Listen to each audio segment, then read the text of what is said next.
Hello, everyone. We're again. Welcome, Delboy, and it's episode 108. Yes, 108 episodes of us. I, Aren't you? I Aren't feel you as I lucky? feel as old as 108. I'll Yeah, say. you spoil, aren't you? You have us every week. If I'm Anyhow, 108, you must be 128 or something. Is that right? I feel But like that. Anyhow, I sometimes. must admit, I do like milestones, and I do like the numbers going up. Yeah, it I is. like I I like to like the say it. idea that we still keep the pub aspect of this, Yeah. And and I mean, it's a lot. It's a lot of episodes now. 108. It feels pretty good, Yeah. Uh, yeah. uh, You can't turn around and say we're babies at this. no, I mean, we've been doing it. We're the ones. Yeah. you know, it's not about the numbers. It's about No, whether it's it's about yeah, the enjoyable people that come in and are passionate yeah, about the exactly. things. And I like to try and up it a little bit by saying, "Oh, have you thought about this?" Yeah. Whatever. I mean, I've always turned around and said, "What the bloody hell are you keeping me here for? You've got more knowledge than I have on stuff." People always turn around Yeah, and say, lad. "Oh no, you've got more knowledge in this area," and I go, "Oh, all right, well that bigs me Yeah. up. Thanks very much." Yeah. But I recognise that people want to ask you, Ian, the questions and not me, and Yeah. I, and No, all of I'm that. sure they want. You get them. I've seen your people asking you game questions and even Wow, some yeah, technical questions. You've even yeah, get computer questions. So yeah, but as I say, you can ask us about anything. Really, yeah, anything. we'll try and give you an answer. Doesn't Yeah. matter what it is. How many times I passed wind today? Anything you want, Yeah, anything you want. Right. So I'll do my normal question, and it's just like an introduction and for everybody to get into it. I ask, what have you watched this week, and what have you had in? Because you're still getting the odd thing in. Yeah, So the odd yeah, thing, yeah. and So there's just things that talk I'm about it, whatever you want. the odd things as well is that I've gone through some of my crates and watched certain stuff that I should have got around to. Do you know what I mean? So the list is endless in regards to what I've bought and haven't watched yet, and is still sealed and not put in a case yet, and all of that sort of stuff. So it's about time that I went back to those. But like anything, it's very difficult for me to sit down and watch anything. I promised Si that I was going to go and see Project Hail Mary. I went and saw Project Hail Mary. Unfortunately, I had to cut it short and go home. So I didn't see the end at the pictures, but I did have a digital copy to see the end. And Si, specifically to you, it's pretty much one of my films of the year. Absolutely incredible. I really, really loved it. I was so sad that I had to go 45 minutes from the end. Still, I saw it, in a very high definition on a 55-inch screen at home when I got back. And I was so glad that I managed to find such a high quality version, and really pleased that I saw it. And I definitely will try and make to go and see it again. I love the story. I found it a real interesting that they chose Ryan for the lead. I liked the subplot about the substance and the sun. I don't want to give it away, but I thought it was absolutely fantastic film. And of course, I haven't been to the pictures to see an awful lot, but I've seen quite a few films this year, and it's definitely my film of the year so far. And it's still early days. There's Odyssey and a load of other films that I want to go and see, but I'm pretty sure that that's still going to be in my memory by the time we get to December, January, and we have to sort of like sit here in the pub with Ian and go, Ian, what do you think was the best film this year then? Because that's bound sure to be one question we'll all ask. So that's that one. So that's that out the way. Si, thank you very much, and for suggesting that film. I was always going to go and see it anyway. Other films, I got this out of my collection because I just love the film. It's the Arrow version of The Taking of Pelham 123. It's the 4K edition. It's I've had it for a month or so. I think about a month. And I finally got round to see it. You can see it's all unsealed look, and I've actually got it open. Look, you can see. Just in case anybody's just said, he's just took the wrapper off. I have seen that, and I've seen it plenty of times, and it was really great to go back and watch this one after I've seen the remake equally about as many times now. But I still prefer the original one. I don't know if it's because of Walter Matthau.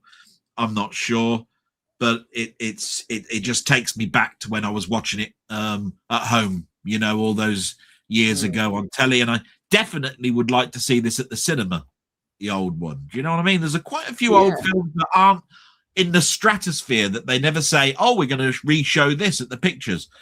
Like at the moment, YouTube is all over the news saying, yeah, the 50th anniversary of Star Wars and what they're going to be doing about it and all of this sort of stuff. And it's going to be a year-long celebration and all of this. And I'm going, it's always the big ones. Well, you know, there were other films in 1978, you know, 79, all of this sort of stuff that you could go back to. And no, Star Wars, all of that sort of stuff. So there you go. Another one I've had in my collection for a while is William Tell. This is an epic type film. Who's in that then? Who stars in that? Claes Bang. You probably wouldn't even recognize his name. There are a couple on here. There's a Connor Swindells. Now, Connor Swindells was in that same TV program as the Doctor, you know, whatever his name is. You know, I can't pronounce his name. Latest Doctor, Shooting Gatwa. No, he was in a program on Netflix with Gillian Anderson, set in a school.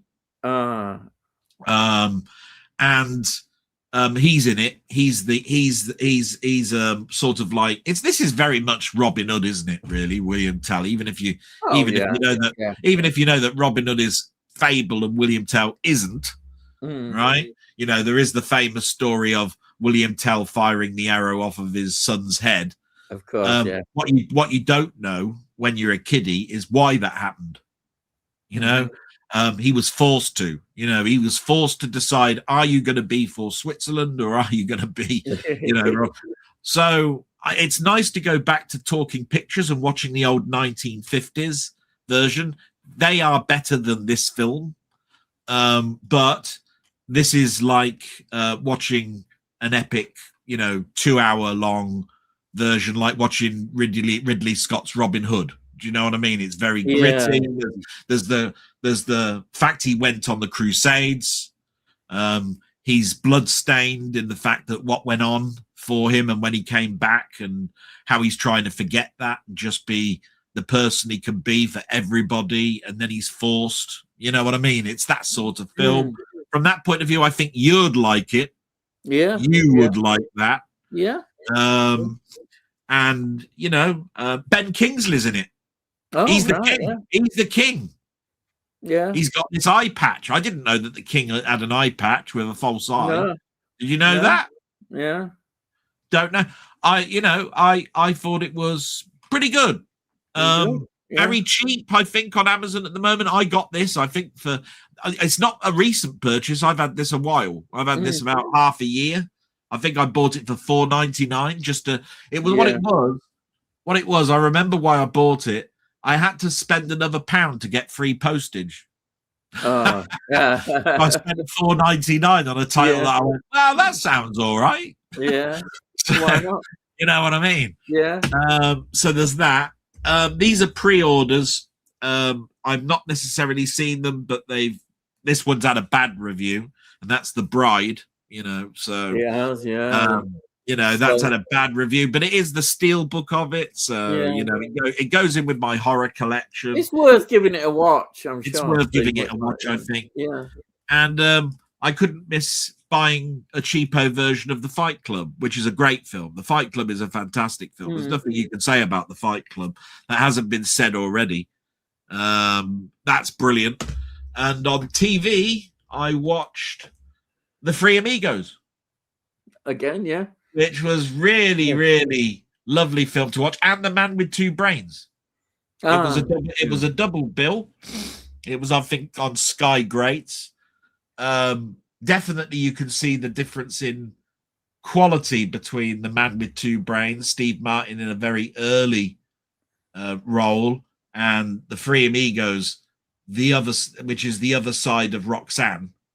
Do you know what I mean? And filmed by a director, John Landis, trying to probably get rid of some of this baggage that's around him, because there's a lot of John Landis baggage at that particular point that was going on in his life, and what people were thinking about him and all of that sort of stuff. He was definitely not in the trading places area, you know what I mean? And John Landis. So that's interesting. I love all the singing bush and all of that sort of stuff. You know, that's definitely, you can see Steve Martin's writing on the singing bush. You know what I mean? I mean, that's stupid. You know, you have to come up with 3 magical quotations, and he used his and all of this sort of stuff, which is just out of The Man with Two Brains, which is his name is Dr. You know what I mean? You can't even bloody pronounce it. So, but The Man with Two Brains is interesting because it's just daft, isn't it? You've got the screw-on head and all of this, you know, is where you could put the brain back in, and killing people with window cleaner, you know, and injecting them in the backside with window cleaner, and all of that sort of stuff is actually, when you think about it, it sounds like a very good time. And I'll tell you what, if you watch it now, you probably do have a really good time, because it's a stupid film. You know what I mean? There's people living in flats in this building, and when you go in, it looks like a castle. And yet you can hear people through the walls. And he said, the walls are thin. You can't get soundproofing in these things. Or it looked like he was in a castle. Damn thing. It's that sort of thing. If you've never seen The Man with Two Brains, it's not as good as The Jerk, but it's probably better than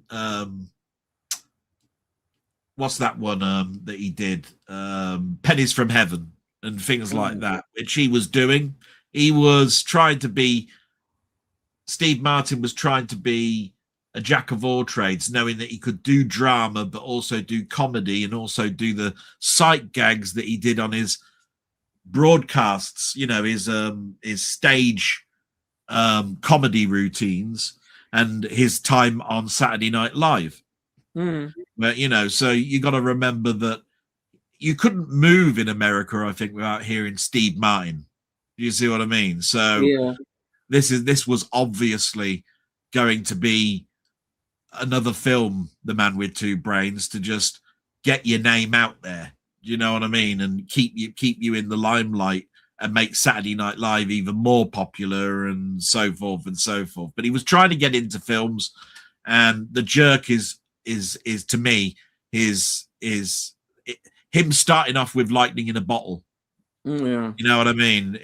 He's a white man that thinks he's black and all of that, you know, and going through life so naive that, you know, you think that you know that you could ring somebody up in the Yellow Pages and find them or something, and they've all got, you know, there's so many names with the surname Evans, say, or something, you know. Oh, I'll find him, and he rings up every bloody single one, you know, and the man at the gas station selling him the toilets as a place where he could live, and all of this sort of stuff, you know, and having a dog called Shithead. You know what I mean? Yeah, lovely. You know, that's a joke, because, you know, if you go outside and say, "Come here, Shithead, come here," you know, I mean, that's an interesting name for a dog. You know what I mean? You know, because he was going to call it Lifesaver, because there was a fire that was going to go on, and it wasn't a fire; it was somebody set off the fire alarms, and somebody came up to him and said, "You don't want to call that dog Lifesaver, mate. You want to call him Shithead." So he does. That's the joke. That's the absurdity of things. So, you know, so it was great. It was great. The things I watched were great. I hope I filled you in with some enthusiasm with some of the things I watched. I obviously watched some TV as well. There's probably films that I can't quite remember what the bloody names were, that I've watched on Talking Pictures and all of that sort of stuff, but they'll come to me. Right now, I'm interested in knowing what Tony Yorks has sent you, what films out of Tony York's collection you're going to be talking about today, and what other subtle films are we going to get a prerequisite to your watching what I watched this week, episode 972. So I'm very jealous, by the way, that you do that, what I watched. That's a brilliant concept, because I'd love to be able to do that, like what I played game wise this week, or that's what I watched this week, and all of that sort of stuff. Because it's what you're not doing is showing, oh, and look what I've got in my collection, type thing. It definitely comes across as, well, I watched this week, and I want to give you a bit of background about it, because you never know, you might want to watch it. That's sort of thing. So it's for the I'll tell you what, it's for the everyman. Yeah, that's what I'm talking about. Some of these collectors ought to have what I don't watch. All the new. I've told you already. I don't mind people doing what they do. It's just personally for me, when they go, I got this, and I got this, and I got this, and I got this, and they don't talk about it. They just look at the back and go, it's a new release. I think you go into this person was in this film and this film and this, and the story was about this, and you really liked it because of this, and that's what I'm expecting to do. I don't want to go through one of my crates back there. Look, I moved my head. What are there? And just go that. Exactly. Yeah, they're great for certain people because they see what the cover looks like on a steel book, or how big it is in regards to a collection and all of this sort of stuff. But I don't see any passion in why they bought it. No. You know what I mean? Exactly. If I'd have done that back in the day, 2 years ago, when I was buying steel books, I don't think you'd have seen any passion in why I watch films. Yeah. It would just be, I think it would just come across like this person's just telling me what he got, and he's a show off, and I can't afford that. So. I think totally spot on. There's too many. But there are people out there that do it really, really well, and I really like those people, and I wish them well on all of that. It's just there are certain it's those, like those reaction videos I talk about. Yeah. There are a class of people that really like seeing a person turn around and go, oh, and you got a little bit of the film going on, and they go, oh, and they make a little joke about it and all of this stuff. And then at the end they go, well, thought that was all right. And when you look at it, you find there was 970 views for it. It's just some people come across so badly, like those reactions that I'm 45 and it's the first time me listening to Elvis. I'm going, what? Well, it's your 45 and you've never heard of that? What? Nah. Yeah. You're lying through your back teeth, right? Or they turn around and say, I've never heard of the Eurovision Song Contest because I'm in America. Bollocks! It's all over the news. It's in Google. It's in, it's. I don't like, Eurovision. I'm talking about that now. It's a piece of shit.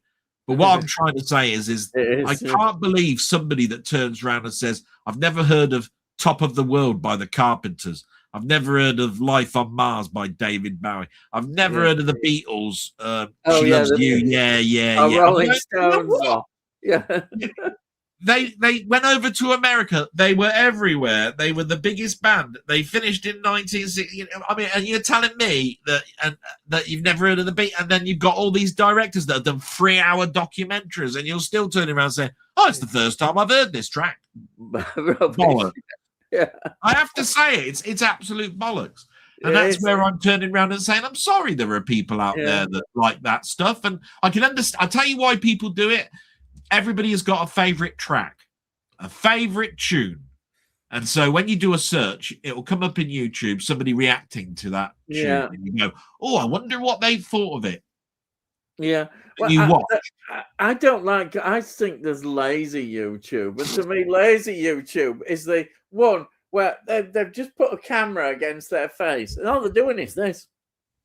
Oh God, yeah. And I feel like kicking them in the head. And, and they put their things on, and they're going. Right, and then they stop it, and they go, "Sorry, I've got to stop it right there." Yeah, that sounds really countrified or something like. Yeah, you're listening to a country song, mate. Yeah, right, okay, because he's a rapper or something, right?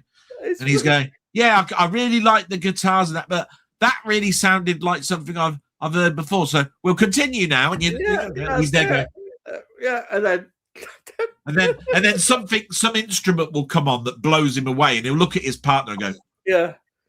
And then they'll continue listening to it. And then they get to the end and say, "Oh, weren't the lyrics great to that? Oh, really?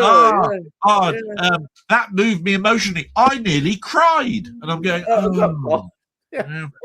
yeah, it's called Bright Eyes, mate. It's about a dead rabbit. You want to watch the film, right? You're crying that. I'm letting you know now, right? You think that song's sad? You watch the bloody film that it's in.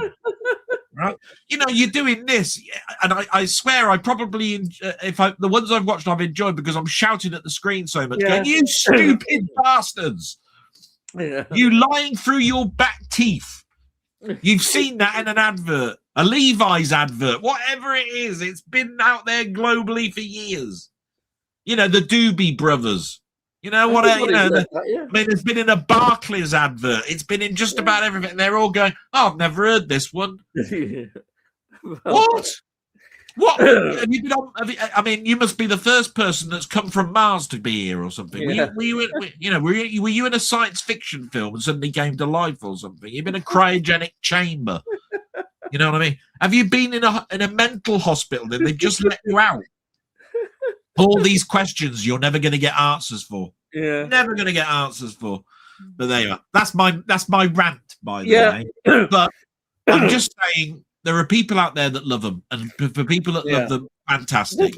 I will never diminish they get views for it. Enthusiasm. So, yeah. Like I will never diminish somebody else that likes to go and just say, "Look, I've got this, and I just want to show you what it looks like." There's nothing wrong with that. I just don't watch them anymore. I've seen so many in the past. I do not need to be fear of missing out because I see a case that looks really nice and I must have it. Yeah. You know what I mean? Because doesn't that steelbook look better than my version of the steelbook? Now I'm going to go on eBay and I'm going to spend 90 quid now looking for that one or something like that. Yeah. No, I'm past all that. Don't need any of that. Because both Ian and I have come to the realization it's not about the packaging, it's about the bloody film that you bought. That's right. Yeah. Right. That's what it's about now, which is why I'm saving up my money for the end of the month to buy that Godfather thing. It is only 33 quid, but it's just that, obviously I've had a few things that I've had to sort of pay for this, but I had to buy incontinence sheets. Today that came to 25 quid. You know what I mean? Because we're down to the last 25. Yeah. So, we go through 2 a day. So I don't see anything wrong if somebody really loves a film, say it's out of print and can't get hold of it and really want it, and they'll pay for whatever the charge. Yeah. I don't see anything wrong in that. No, because I'll tell you what that is. That's a person that's turning around that will turn around at the end and say, "This is the reason why I want it." Yeah. What I'm saying is I don't like somebody going on their shelf and just going, this is my shelf in alphabetical order. So you go, I wonder what the next one is going to be when he's in the A's. Oh, he's got to the B's, has he? Oh, look, there's B, there's B, there's B, there's B, there's B. You know what I mean? Yeah. I just don't get it. But hey, that's me, and I love everybody's passion about everything, and I really like it. Somebody might come up with an argument and say, "Yeah, but it's fun," and come up with the argument, "It's fun, and this is the reason why I like them." And I tell you what, I'll turn around and go, "I'm so glad. I'm so glad." It's just for me, it comes across as glorifying. Yeah. Yeah. Not everything's for everybody, and that's all right. There's nothing wrong with that. Nothing wrong with that. No. You know, on TV this week, the Running Man's on Sky. That wasn't for everybody. There were so many people that said, is this like the Running Man that we saw in the 80s, or was it the 90s? No, it was the 80s.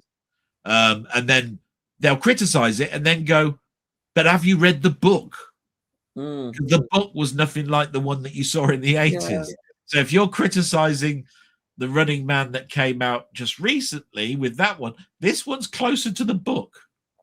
Yeah. And it shows that you're thinking that the quintessential Running Man is the one that you saw in the 80s, and that's a falsehood. Do you see what I mean?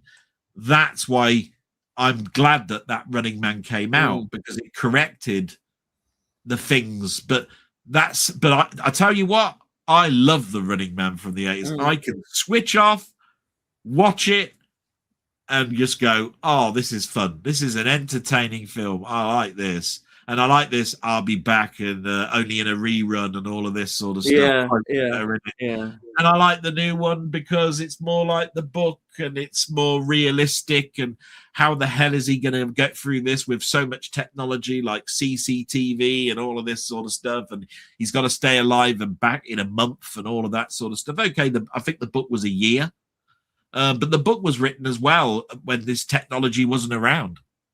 So, you know, Stephen King, under his pseudonym, would have had to have thought about what technology was going to be around when he was writing the book. You can't think of every technology, can you? No. Did he think that we'd be carrying around touchscreen phones around that are cameras and apps and social media and all of that sort of stuff when he was writing that book? You can't. He'd probably have thought of about half of them.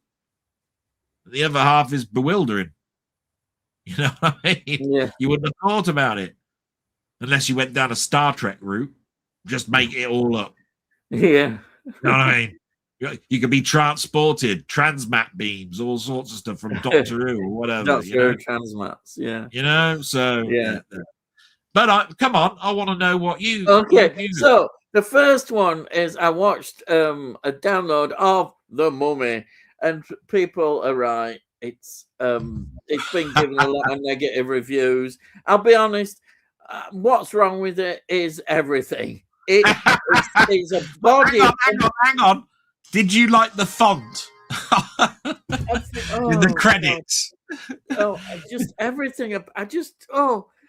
It's a film that they should never have bothered tinkering with. It has no heart. The reason that I'm the body, I don't mind body horror sometimes, but if they kept doing all this body horror for the sake of it half at time, that's what it just seemed to be. You didn't feel any sympathy at all for the characters. I personally would have got the whole buggers and stuck them in a pyramid and let them go and stick in there forever. This is the trouble with these kind of films. You know, I mean, they're just made without any sort of proper thought. I really think they're not. Somebody thought, oh, we'll do a remake at Mummy. Oh, I know, we'll do it, like this. And not really thinking about that people are watching this. You can have all the special effects and all the things. But if, A, the story is not particularly well done, and B, you don't care. I don't care about the actors. I mean, this little girl supposedly goes missing when it all starts off, and from that. And you think, oh, God, I can't be bothered. You might as well get rid of the brat, You feel like that. You actually start feeling hostile towards the cast members. It's just full of special effects. It's everything that is wrong in these kind of films, and I can understand why it's had such bad reviews. Yeah, and there I am thinking, look, Hammer did it beautifully. Hammer have so much heart. This has no heart. It's just churned out. I've said it before. I call it Netflix fodder. It probably it did get a cinema release, I think, but it's just bad. But I also watched the download of Operation Hail Mary, and I have to say straight away, this is my favorite film of the year so far. and may well be there at the end. But what's exciting about films is that there's going to be some more great films coming out. And will they be up there with Operation Hail Mary? It's going to be difficult because Operation Hail Mary has so many themes running through it. It's great to look at as well. The acting's fantastic. The whole concept is fantastic. In fact, I don't want to even go into detail because it would spoil it. And it's the sort of film that you think about afterwards. I was still that's a good sign of a film that really gets to you, is when you're still thinking about it afterwards. I was thinking about a lot of the ideas about in the film, and it's that kind of film. Do you know what it reminded me of when I watched Interstellar? Interstellar had that effect on me, and this one I put up in that epic bracket of a really good film. So already that would be my favorite film of the year. But I say it will be in there, I'm sure, at the end. It could be the top one, or there might be something else, because there is, I know, some good stuff going to come out as well. I mean, it's really good that you can compare it to like Interstellar, because I think Interstellar is probably harder to get into than this film. Not for any reason other than there's a lot of science in it, and all of that sort of stuff. But I think that isn't taking it. You see, the thing is, when somebody says something like that, they must think, well, Project Hail Mary then must be dumbed down. No, it's not dumbed down. No. You really do get into it, and you start to understand bits without it's what is it? It's like you see for the first time the cockpit of the plane, right? And after a while, the more you stare at it, the more you go, oh, I understand. They've sectioned it all off. That bit's guidance, that bit's speed, that's bit. So when you're watching this film, you get to understand easily. You could look at a bank of switches and go, I know what he's just done. Yeah. Right. It's a bit like that. It's sort of like a fantastic moment where everything just clicks. Yeah, it's hard for me to explain, but that's how I look at it. What I like, there's a very strong human side, and I don't think it's giving away too much. The human side is when he meets another alien, and we get their story. Because you know that this is still at the pictures, so you need to be a bit careful. But I'm not going to go into it. But that relationship is what elevates all these films. The writers know what they're doing. They know exactly what they're doing. And with the acting and the whole production, everything, the look about it, it's the sort of film that on all levels works so well. But I'm not going to go into the story, as you say, because I wouldn't want to spoil it. But it's just beautifully done. And that's why it stood out so far for me as the best. But I mean, most of the films I've been watching anyhow are all old films anyhow, are older ones. By the way, I've just thought the other film that I watched was, they did a double bill of Bette Davis. All right. I watched Dark Victory again. Oh, I've got that. Yeah, a brilliant film. Dark Victory is one of my favorites. It's just amazing. What amazes me is just how good certain films of that period were and how they handled it. I mean, when she found out, what she'd got, and then right at the end, she's in a dilemma. Should she go with her husband? Should she not? Should she tell him what's happened just now, in the fact that the sun hasn't gone in, her eyesight is now in the last?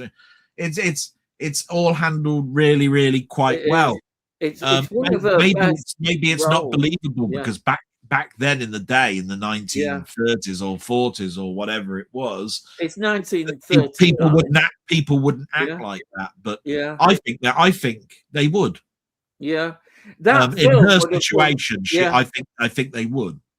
That film would have won Oscars, but unfortunately, it was the same year as Wizard of Oz. Yeah. Not going to win. She turned that down, didn't she? Yeah. But there we are. So And she also turned down Gone with the Wind. By the way, thinking about Gone with the Wind for a minute, I heard that was going to be released, and I've heard nothing since. No, don't you remember us talking about that about 3 or 4 months ago? Yeah. And I haven't heard a single word or any date on when that's being released. And yeah, now maybe I'm wrong. Maybe it's because I've not been looking, but no, it hasn't. There hasn't been any. I've not heard anything about that. Is true. It's gone quiet. There hasn't been any sort of pre-orders up, has there? No, there's been no pre-orders. And you usually get a pre-order 3 months before you can actually go and get. But maybe the restoration is taking. They are doing a big restoration on it. Maybe it's taking longer than they thought. You know, to me, I always thought the subject matter on this is going to be a right Achilles heel. I understand that, but I think they've, you know, I mean, if they're working hard on it, it's probably, you know, they must think it's going to be one of the best restored films that they've seen. I mean, the battle scene. If that film came out and Dr. Zhivago came out, I'd get both. Yeah, the battle scenes are going to be. They're no brainer. They're no brainer pickups for me. Yeah. Oh yeah. I don't think they sort of. I don't think it's going to affect it too much. About, you know, they'll put the thing about this film was made at a different time and what have you. So I don't see any problems in that. I watched Hang 'em High as well. I watched Hang 'em High. Do you know so much? Do you want a coincidence? Go on. I bought that this week. Oh right! I mean, yes. I thought Tony Yorks might have sent it you. But I haven't. I bought it, but it's one that I'm not watching this week. I'm watching it next week. So I've got things planned out, and also I'm building up to my birthday because I've been buying various ones. And I mean, you must have seen it, but I won't. But I'm not going to ruin it for you because I saw an edition that's, you know, high definition. Yeah, so, I got a really good deal. I got a Blu-ray of it, really cheap, and it's brilliant. So I'm really happy I got it. But it's funny, I just saw it and thought, oh, I might as well get that. And anyway, it's interesting. It's interesting to note to me that he was not that far away from doing Dirty Harry. Yeah, I've honestly been having all this month. I've been scouring eBay and looking at Amazon because I thought, well, I've got to treat myself on my 66th birthday, so I've been buying various ones and I've been filling up a bag. I haven't opened them. I've ordered them, and I'm going to open them all up. And one of them, I'll give you away, is a cult TV series, which I couldn't believe that I saw the price of. But I'm not going to say any more. You'll have to wait and see what it is. It was on Music Magpie of all places, and I couldn't believe the price I paid for it. But I was over the moon with it. But I almost sounded like Jim Jam, but I was really pleased. But I'm going to look forward to opening them all up on my birthday, so that's it. Your birthday's next week, did you say? No, it's on 2nd, so it's June. So that's. You weren't supposed to tell you're not supposed to tell the world that. I just said, is it next week? Now all we need to know is what the year, how old you are, and we can work out what the bloody. We can start going into Lloyd's Bank and getting out loans in your name. That's what I'm doing. That's why I said don't ever tell people. You stupid solid. That's why I said, is it next week? I didn't bloody say, tell me the exact day. Every year I tell everybody, you know. It's there on my Facebook page. It's there on my. It's like, you only have to look every year. I do it, you know. Anyhow, let's get on. So let's see. I've covered Operation Hail Mary.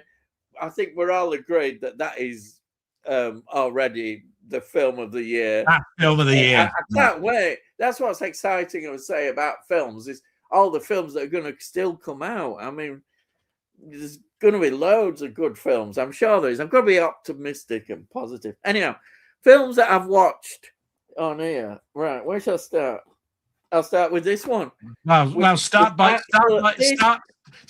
looking on the sofa and seeing the big pile that's right next to you. No, it's not that big, actually. There's only 3 I'm going to show that I've looked at.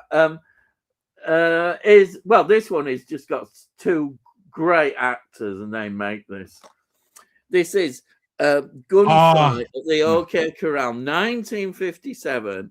It's got Burt Lancaster and Kirk Douglas. And do you know what I thought when I was watching this film? Why these 2 actors are so good. And if you'd have put John Wayne in something like this, it wouldn't be good. Do you know what? The first time I saw it, I thought, isn't it weird, Kirk Douglas with a mustache? Oh yeah, yeah. But I never got used to him having a waistcoat and a tie. You know, that's what gentlemen did in those Western films, didn't they? They had waistcoats. And I'm going, how can you ride a horse and everything with these bloody things on? If you ever go to the States and you drive through the desert, it's bloody hot. Right? And they're going around with velvet suits on and there is all that stuff. But anyway, you carry on. Sorry. What is interesting about, I like the way Kirk Douglas portrays Doc Holliday, because it's more of what happened in real life. You know, the story I was looking. In fact, he died in some hospital, and you know, on his own. Way out of all this, and in this film it's portraying him dying, and it really adds to it in quite a lot of ways. You begin to understand it. And of course, Burt Lancaster, I just think Burt Lancaster, if there's one actor that always stands out for me, is Burt Lancaster. Such a great actor, and in this he's playing Wyatt Earp, and Kirk Douglas is Doc Holliday. And the build up to this is absolutely fantastic. It's a 50s film, isn't it? It's 1957, and the director directed The Magnificent Seven, which is John Sturges. He also directed The Great Escape. I mean, imagine 2 films like those. 1963, Great Escape, and then he directed a film that I know me and you like, that a lot of people probably don't talk about, which is he directed Ice Station Zebra, 1968, which we love. I know I love Ice Station Zebra. It's one of the great films that people probably don't talk about. Hey, do you know what? You've just reminded me. I haven't got that in my collection. Yeah, I don't know if there's been. I don't know if there's been a good release on that. Yeah. It would be interesting. It needs one. The one thing that you can tell me, does it say on the back whether that was filmed in Technicolor? Because the thing that stands out for me in that film is how rich the colours were in that film. Well, did you notice that the colours were really rich? This Blu-ray was excellent. Is it a Technicolor film? I'm just having a look.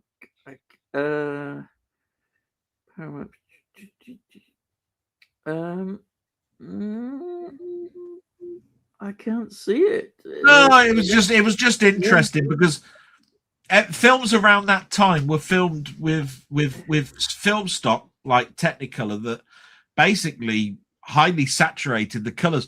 I just remember when I watched that film, when you went into a wooden room house, all the wood was so warm. It was like, wow, those red. Yeah. You can really see that's mahogany, and it does. I agree. I mean, it looks outstanding.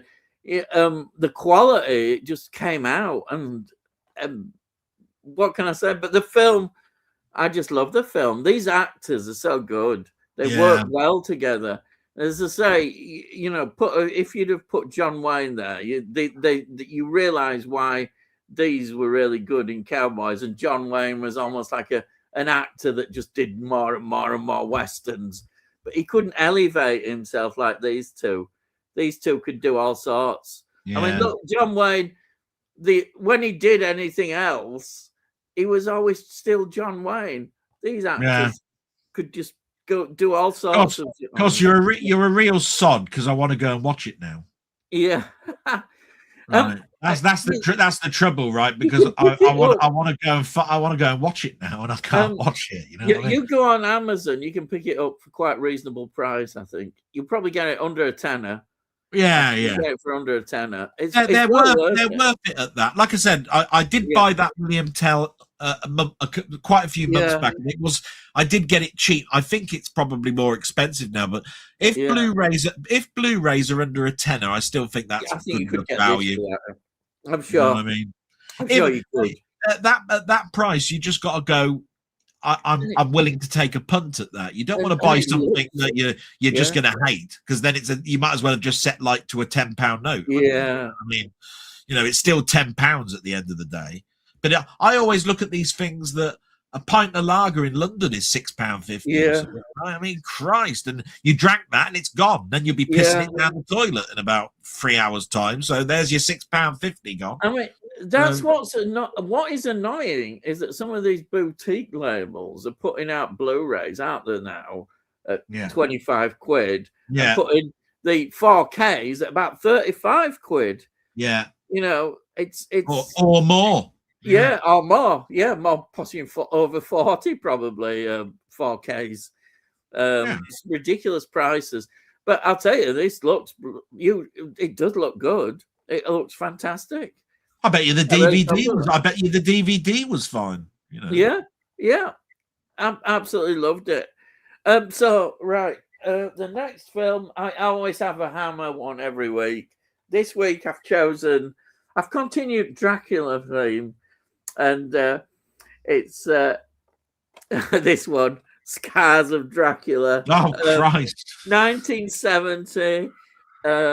The director, Roy Ward Baker, he was interesting because he directed Quatermass and The Pit, 1967, and then he did The Vampire Lovers, 1970, and perhaps, which is one I'm going to get round to watching soon, Dr. Jekyll and Sister Hyde, 1971. That is brilliant. I'm going to talk about that one. And he directed my favorite horror, ones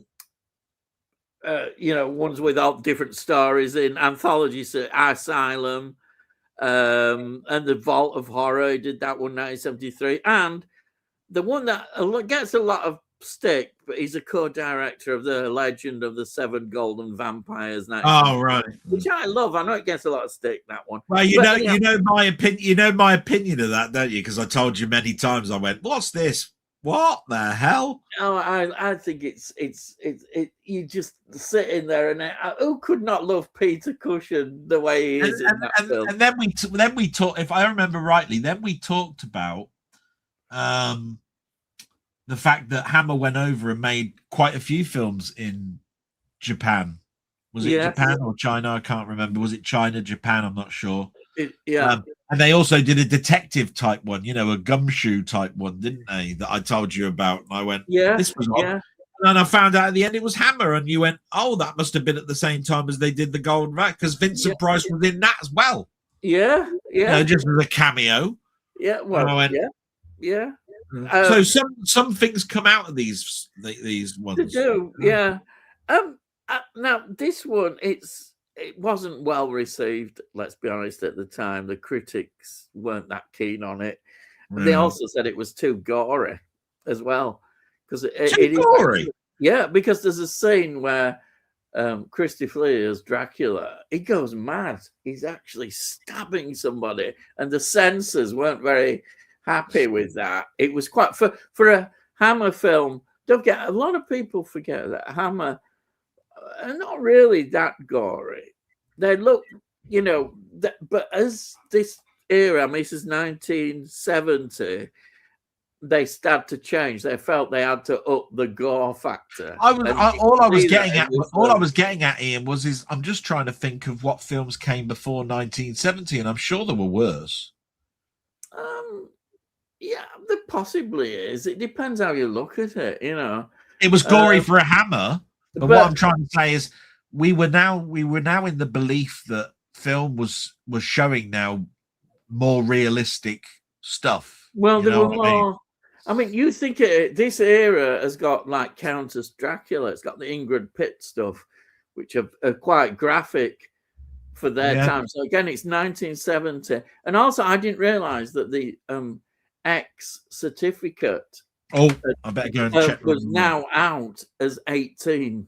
So that changed things. That changed Hammer's outlook of in terms of the censorship and how they looked at it. So this is it does get a bit of stick, and there's Dennis Waterman in it, and Jenny Hanley. She there's an interview with Jenny Hanley, and she's thinks her opinions are quite funny about this. I think she had a really good time on it, but she didn't take it too seriously. Whereas the director seemed to be a bit more serious, and I thought that was good that she was like that. But I actually really enjoyed this. Oh, and of course, I've got to mention, of course, he's gone, but Patrick Troughton. Patrick Troughton plays Clove, and he's got quite a big role in this. He's good. He's sort of Dracula's his master and what have you, but he falls in love with Jenny Hanley character, and he's well, he likes her. He's mad. I don't know what's going on, but he's quite obsessed with her, which is an interesting dynamic for him.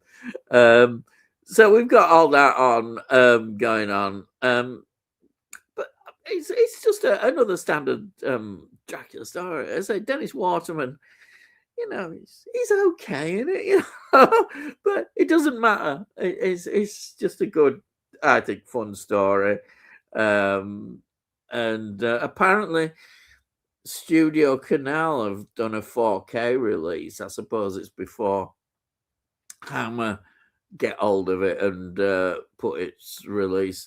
So they've released a 4K of this. Yeah, I think it's absolutely wonderful. And then finally, I don't know if Delboy might have some stuff to say about this film, because one of his favorite actors is in this. But this is Amistad. Amistad, this is from 1997, and it's directed, of course, by Steven Spielberg. Now, it's interesting, as Spielberg, when people, I think, look at Spielberg and talk about his films, and there's such a big lot of films, this isn't one that I don't think immediately people would shout out and talk about, really. They don't say, you know, that it's almost like it's not considered one of his top tier films.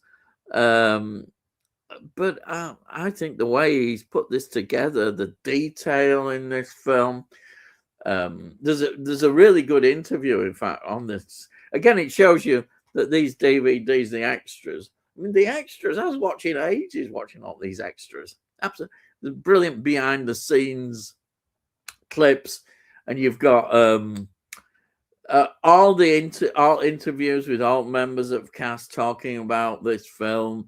It's absolutely brilliant, including Spielberg. So you get a big insight into this film.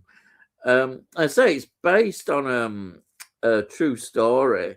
What happened was, in 1839, all these slaves on this Spanish ship, L.A. Amistad, they took over the ship. They've done enough. And I have to say, the scenes, what you see, where all these slaves are all chained up and now they escape, absolutely shocking. It really is shocking.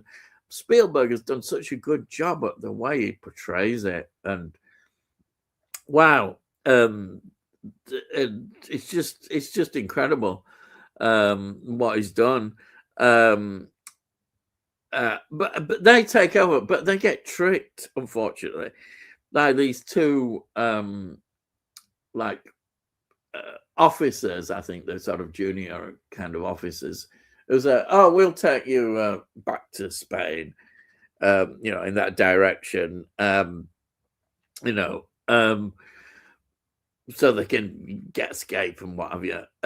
But in fact, that doesn't happen. They take them into this sort of international area, and the Americans then get involved, and all this then becomes a big court case, and this court case is about who do these slaves belong to, and should they be sent back to Spain? Should they have the right to go back to Africa? And Anthony Hopkins plays this character based on a real character, is John Quincy Adams, who in fact was an American president. Yeah, he actually was an American president for and now he is involved in well, they persuade him, he's not very keen on doing it, but they persuade him to help them get their case, and the case goes through the legal system, and of course ultimately it ends up at the Supreme Court. So the climax of the film that is heading towards there, all the legal stuff, is there in the Supreme Court, and it's brilliantly done. And I have to say, Anthony Hopkins really does a great job of portraying this character, who's quite reluctant to do it because he's kind of wanted to retire and get out of it, but he's persuaded by this younger lawyer who's played by Matthew McConaughey, who does this great job of persuading him to help push this through. John Adams. Is that the same John Adams that was the president, the second president? Right. Former U.S. president, and he was the second. He was the second president of America. You're an Anthony Hopkins fan, and this is a really interesting because he's playing an older character as well. Yeah, because John Adams was a lawyer, wasn't he? Yes, it was. He was in the court. Was very much involved. Well, he was the former president, but he's got a legal background, but he's gone into retirement, and he is very reluctant to go back in. But it's brilliant because the younger lawyer, eventually, I think he understands, what he's really doing and what he's up against, and he becomes persuaded to join him. Because it's the only way they're going to win, really. Yeah, because there's a mini series of John Adams, don't you? No, I've not seen him. Oh no, that's absolutely brilliant. Yeah. This film, I think Spielberg is, as I said, I don't think it's one of his would be considered a top tier Spielberg film, but yeah, I think it's brilliant. I think he's recreated everything, especially inside the slavery ships, the scenes that we see. Absolutely brilliant. It really does it. And he talks about all the research they did, a lot of research to get everything as authentic as they could. It's just an outstanding film. And of course, you got Morgan Freeman in it. Who else but Morgan Freeman again? Nigel Hawthorne. It's just a great cast. I'll send you that documentary. It's by HBO. Yeah. John Adams was played by Paul Giamatti. Oh right, yeah. Which is one of the reasons why I watched it. But it was really interesting to notice all the red coats in the background. Yes. You know what I mean? Because it's all about the Civil War. So Amistad makes sense. But Amistad is an important film because, as it keeps saying in the film, this is like pushing the limit of the South in America. Yeah. Because they kept saying that this is only going to lead to civil war. And the important thing as well is in terms of the British, because we'd abolished slavery and were upholding that. There was that lady who does all the history programs. Do you know what her name is? Yeah, Horsley or something, right? She's doing at the moment how the Civil War started, and she talked about the Boston Tea Party and all of this well, sort of that's stuff. yeah. Right? There's all that, And she was talking about how the American sort of like relationship person was over here, and how he was portrayed, and how he tried to make it so that, because it was all about our current king who put these tariffs on everything, because he wanted the Americans to be under the thumb of the British. That's right. Well, that's how it all. Yeah. So it was all talking about the letters that went past and that came from him, and why they tore down his statue, and that the only thing left of this statue is the tail of the horse that he was riding on. And it was very interesting. I didn't know this. That statue was made of metal. They tore it down. They melted it into balls of ammunition and fired it at the British. That's how that statue ended up. That's a good karma. I went, wow. Yeah. I didn't know it was that bad. Yeah. Bloody hell. I thought the Boston Tea Party was just something that, you hear about, like you hear of William Tell's firing of the arrow on top of his son. It's just a story or something. I didn't know the Boston Tea Party is named after actually something that happened in Boston. That all the women suddenly stopped drinking, and they drank tea that was made out of shit, really. In sort of like protest, if you see what I mean about it all. It's interesting because I think it was only a few months ago I was talking about the Patriots, and that is the background as well to what was going on in America. And this, I think, is an underrated film of Spielberg. Because I never hear people talking about this. People forget it's a Spielberg film, and when I'm watching it, I'm thinking and plus with the interviews with him, all the research that they did on this was just incredible, right down to all the uniforms of getting that correct, the language, even the languages, the African languages, they got exactly how they were. I mean, you can imagine going into that amount of detail is incredible, but it is an incredible film. Could you watch Amistad and then watch Roots and understand it? Roots is a continuation of something like Amistad. Well, Roots, that's got all this stuff in it, hasn't it? But the whole thing, how it all goes back about slavery, I find interesting. And that inevitably something would give, wouldn't it? The filtering through of abolishing slavery. I think the longest it took was America, and I never understood that. We in Britain we abolished it very early. As we're way ahead. And yet we're in the news. All over the place, tearing down buildings that the money was made from slavery, and statues of famous people and all sorts of stuff. And yet in America, it went on for nearly 100 more years. I mean, it was like, wow, really took a long time. And yet you don't hear too much about that over there, we mustn't forget it still goes on today. Oh, yes. In some areas, it's still going on. So it's not something that's been wiped out in the world. But it's interesting that how America was split, but eventually it came round, but it led to a civil war, basically. But I think you could also look at the Civil War as also economics as well.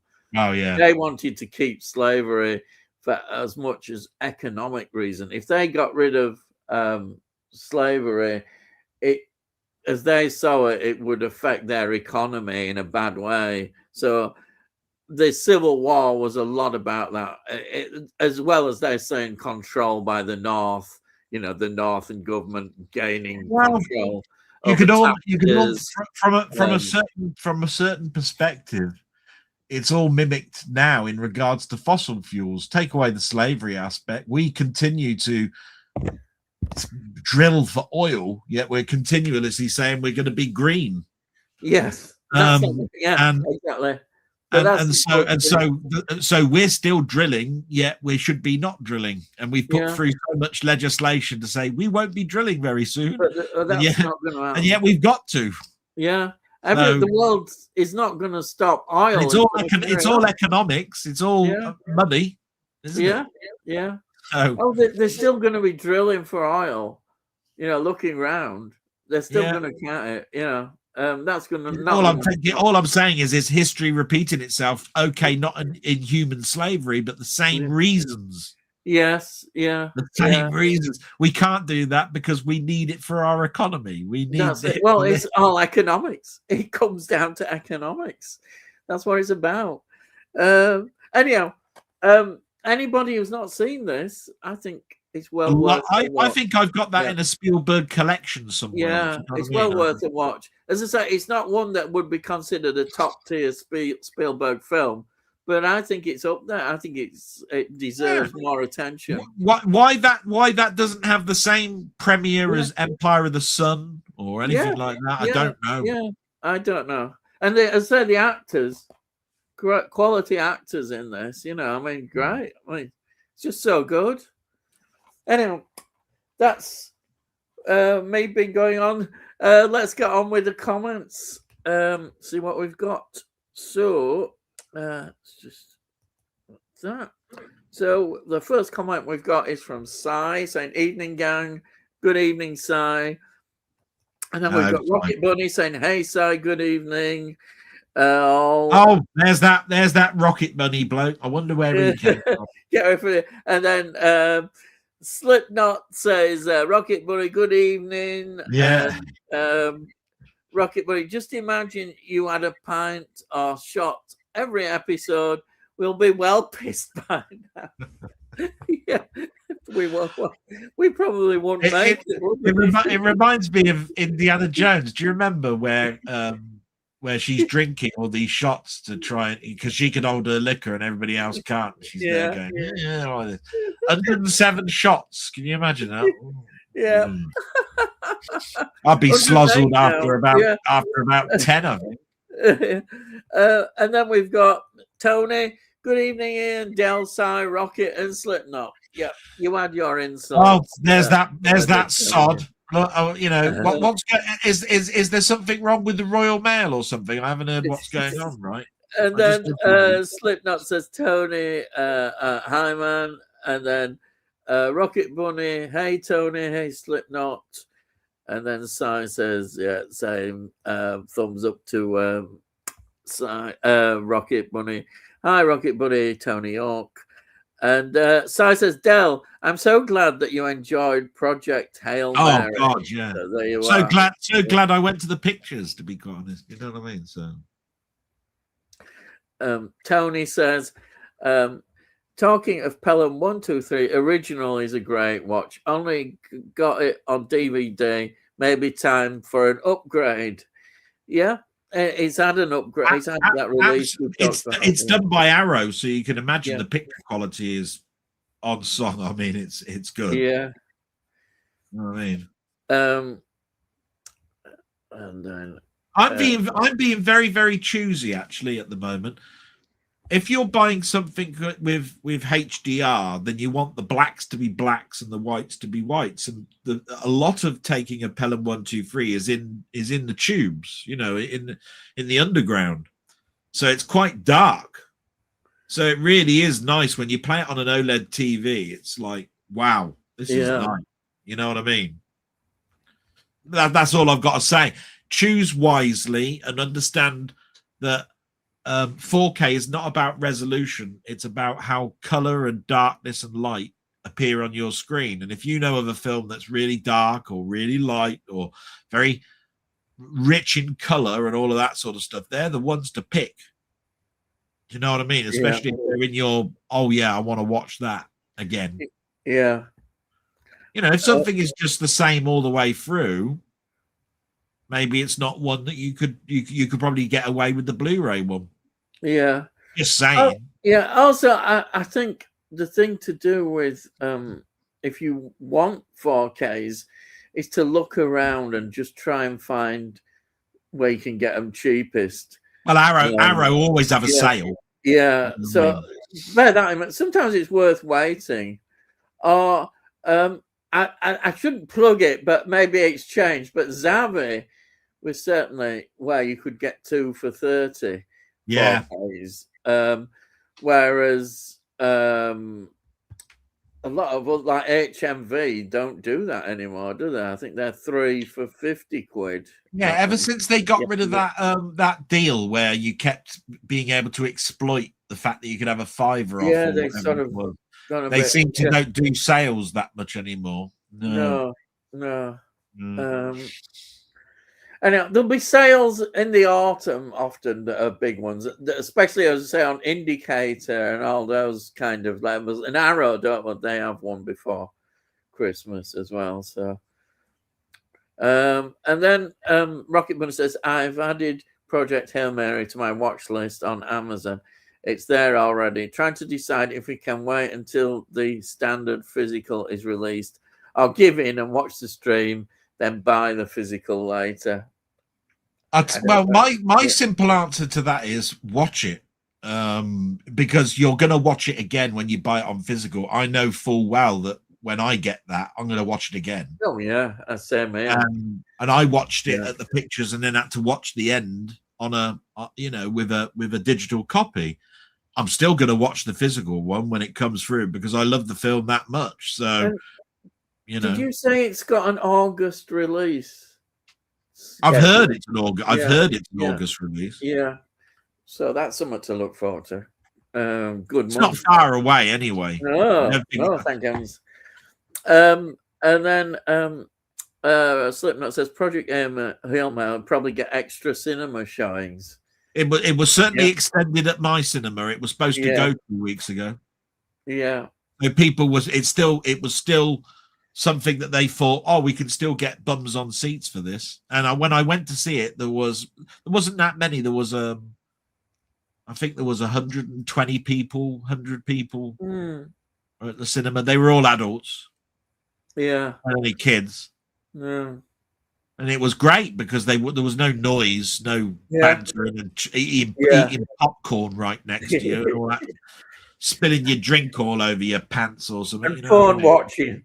Yeah, there was nobody at the back going, "Is that the size of it?" There was none of that going on there. Right. Yeah. Tony says, got that Blu-ray of William Tell, gave it a watch and didn't think I'd ever watch it again. So read to Music Magpie. Oh, right. Well, I mean, it's not to everybody's taste. I did turn around and say it says it's an epic, and I just think that it's good to watch. You know what I mean? I didn't feel bad that I bought it for $4.99. You know what I mean? It's one of those ones that some people might say, oh, the acting actually isn't too bad, and others would turn around and say, yeah, but this person acted really bad. And then you've got but if you look at the scenes, because there's a lot of walking up the hills in Switzerland, and they look magnificent. They look like Ridley Scott epic sort of like vistas. You know what I mean? And then it turns into they're inside a castle, and you can see it looks like it's inside a studio. Do you see what I mean? It's that sort of thing. If this was Ridley Scott, he would have made each interior look as good as the exteriors. But if you're on a budget like this film is, you're not going to get that. Do you see what I mean? Yeah. So you just watch it for what it is. Yeah. And I liked it. I mean, like I said, I don't think it got terrible reviews, but it certainly didn't get epic. Oh my God, you've got to must watch it reviews. Yeah. I'd give it 3 out of 5. Yeah. That's all I'm saying. I'm not trying to protect Tony York by saying, well, he's in the wrong, because he's not. There are people out there that will be thinking, what a bag of shit you watch, Del. What the friggin' hell are you doing with that? Right? I must have watched it at a time where I got interested. Yeah. I mean, we used to watch all these old TV series and didn't worry about the budget too much and enjoyed them. Yeah. The Robin Hood ones. I would match it with that as somebody who's watched a lot of Robin Hood films, when they suddenly then watched Robin and Marion. right? You watch all the lavish productions of Robin Hood, and then you watch Robin and Marion. You go, what the bloody hell were they making here? Anybody that's actually watched Robin and Marion will know, actually, that's an all right film. Yeah, well, it's good scripts. All right, good acting, good scripts. Got a John Barry score. It's really nice. It's very good. It's got this lovely ending where he fires an arrow. I'm not going to explain why he does it or any of that sort of stuff, but it's a good film. Yeah. Right? Yeah. But a lot of people will be divisive and turn around and say, I'd rather watch Errol Flynn. That piece of shit. You know what I mean? It's as simple as it looks like it was made for TV. Yeah. And you can't imagine that was done at the pictures and people went and bought them to see that. You know what I mean? Yeah. But so many people poo-pooed Excalibur, and I never understood that. I love Excalibur. Some people look at it and go, God, bloody hell, you could see that they were only about 3 foot into a forest when they were pulling that bloody sword out of the tree. They weren't deep in a forest at all. They were probably about 2 foot in. Just sit and enjoy the film. Just enjoy the film. Just watch the bloody film. For God's sake. Worrying about all that. Oh, dear. I know what Tony York's saying. He's not saying he disliked it because he's got it written down here. I'm not saying that. I'm just saying I think it's not for everybody. And I can totally understand where he's coming from with it. Yeah, I do. Yeah. It might be a one-time watch as well. But I don't think it is a one-time watch because for me, I like looking at films that have that epic sort of like, oh my God, look at all those mountains that they're climbing up. And oh, look, how did they film that with it? They must have done that with a drone or something. You know what I mean? These days, instead of buying helicopters, they use drones now. Oh, they do nowadays. Oh, and you can imagine the picture quality that they get with these drones now. They're absolutely epic. Yeah. These flybys. But I'd watch a Robin Hood film over a William Tell film any day. What about when they do all those matte paintings? Aren't they fantastic? Oh, aren't they lovely? Beautiful paintings. They're gorgeous. Yeah. Planet of the Apes and all of that sort of stuff. Yeah, fantastic. They look great. You don't need special effects when you've got that. I mean, Star Wars proved it, didn't it? They're right in the middle of a desert. They come across a hill, and where the outline of the sand dune is, they then put bloody 3 planets in the air and make the color all purple and all of this sort of stuff. It's amazing what they do. Do all sorts, yeah. And then we've got David saying, hi, guys. I blind bought Robot Dreams this week on Blu-ray. Here, it's very good. Anyone seen it? I don't know. Have you seen Robot Dreams? No, Robot Dreams, no. It says out this week on Blu-ray. Is it good? Well, you say it's very good. Yeah. It's not based on the Do Androids Dream of Electric Sheep, is it? Because that's Robot Dreams, isn't it? Oh yeah, that's the what's his name? Blade Runner. Yeah, everybody's looking for his short stories. I forgot what's the name of the writer. I forgot his name. Oh, I who wrote all these?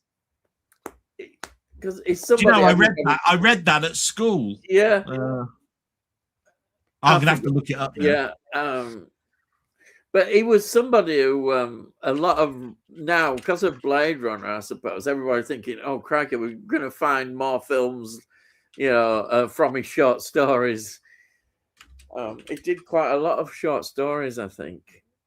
Oh, yeah, Philip K. Dick. Yeah. That's it. Philip K. Dick. Yeah, I remember going back, seeing him in bookshops. You see loads of his... Hey, he's prolific, isn't he? I mean, he's written loads of screenplays and scripts and stuff, hasn't he, as well? Is he still alive? Or is he gone? I think he may have gone, actually. I think he's dead. Yeah, I think he is. Yeah. But I'm not sure when he died. Yeah. Oh, he died in 1982. Oh, really? 82? It's a long time ago then. Yeah. So not long after Blade Runner, is it? No, same year. Same year, that will be. Yeah. Oh, wow. Yeah, look at that. Minority Report, Total Recall, Scanner. Oh, bloody hell. He's involved in a lot. You know, it does not necessarily did he write them, but he's involved in a heck of a lot. 45 novels. Wow. Yeah. Wow. I bet they have a good look at them, don't they, for material. The Man in the High Castle, A Scanner Darkly. Yeah. Yeah. Wow. A Scanner Darkly is well known. Yeah. I keep meaning to rewatch that film because I couldn't get into it. But it's fantastic, isn't it? A Scanner Darkly. But I just couldn't at the time. Yeah. Yeah. I'm just looking now. Christ. Didn't he do a lot? Married 5 times. Jesus. He had time to get married and write all his books. His eyesight was failing towards the end. Was it? Oh, crikey. I'm just looking at this. He was found unconscious on the floor of his home, suffered a stroke. Oh, dear. Oh. And then he had brain death. Oh, that's bad, yeah. But when you consider that he wrote "Do Androids Dream of Electric Sheep" and he died of brain death. Yeah. 5 days they turned off the machine. Wow. Crikey. Oh. Anyhow, that's a depressing thing to talk about. So Tony says, I have the network DVD set of ITC William Tell series. That's really good fun. Oh, yeah, right. it's on Saturday mornings on Talking Pictures, and it's really good because it's done in the 50s. Yeah, and it's just fun because everybody's wearing their tights and that. Yeah, it's a story sometimes about a boy on the run, and he only got done because he was poaching or something in a forest, and the king was going, right, we got to capture this boy. I don't care what it is. All of this sort of stuff. I'm not having anybody steal the deer or something from the king, and then all of the people that hide the boy are in trouble, and they're gonna do this and that to their people in the war, and you learn an awful lot about what was going on, but from a simple premise of a lad that killed a deer, just to eat. Yeah, you know what I mean? Just shows what poverty was like, though, doesn't it? Have they all got posh English accents? Oh yeah, perfect teeth. Yeah, even in the westerns, their white teeth gleam, innit? I mean, Jesus Christ. The only people who haven't got good teeth are people that live down the mines. Oh yeah. Like they were chewing coal or something. Yeah. Tony says, hi, David. And then Rocket Bunny says, William Tell is $5.99 to buy the stream, or $9.99 Blu-ray on Amazon. Oh, right. It's a tenner at the moment. Right. So that's pretty cheap, isn't it? That's not bad, is it? No, it's 2 hours. It's like 2 hours and 40 minutes long. Yeah. I think something like that. Hang on. I don't know if I can see what it is. Anyway, you carry on. I'm just looking to see what let's see what we've got here. Slipknot says Klaus Bang was good in The Northman. Do you know that's a film I've not seen? A lot of people say that might be quite good. Oh, The Northman's brilliant. The Northman's brilliant. Yeah. And by the way, William Tell is 139 minutes. Is it? Oh, wow. So that's 2 hours. Bad. What's that? 2 hours and 2 hours 19 minutes. Yeah. So you're getting 2 hours and 19 minutes. Yeah.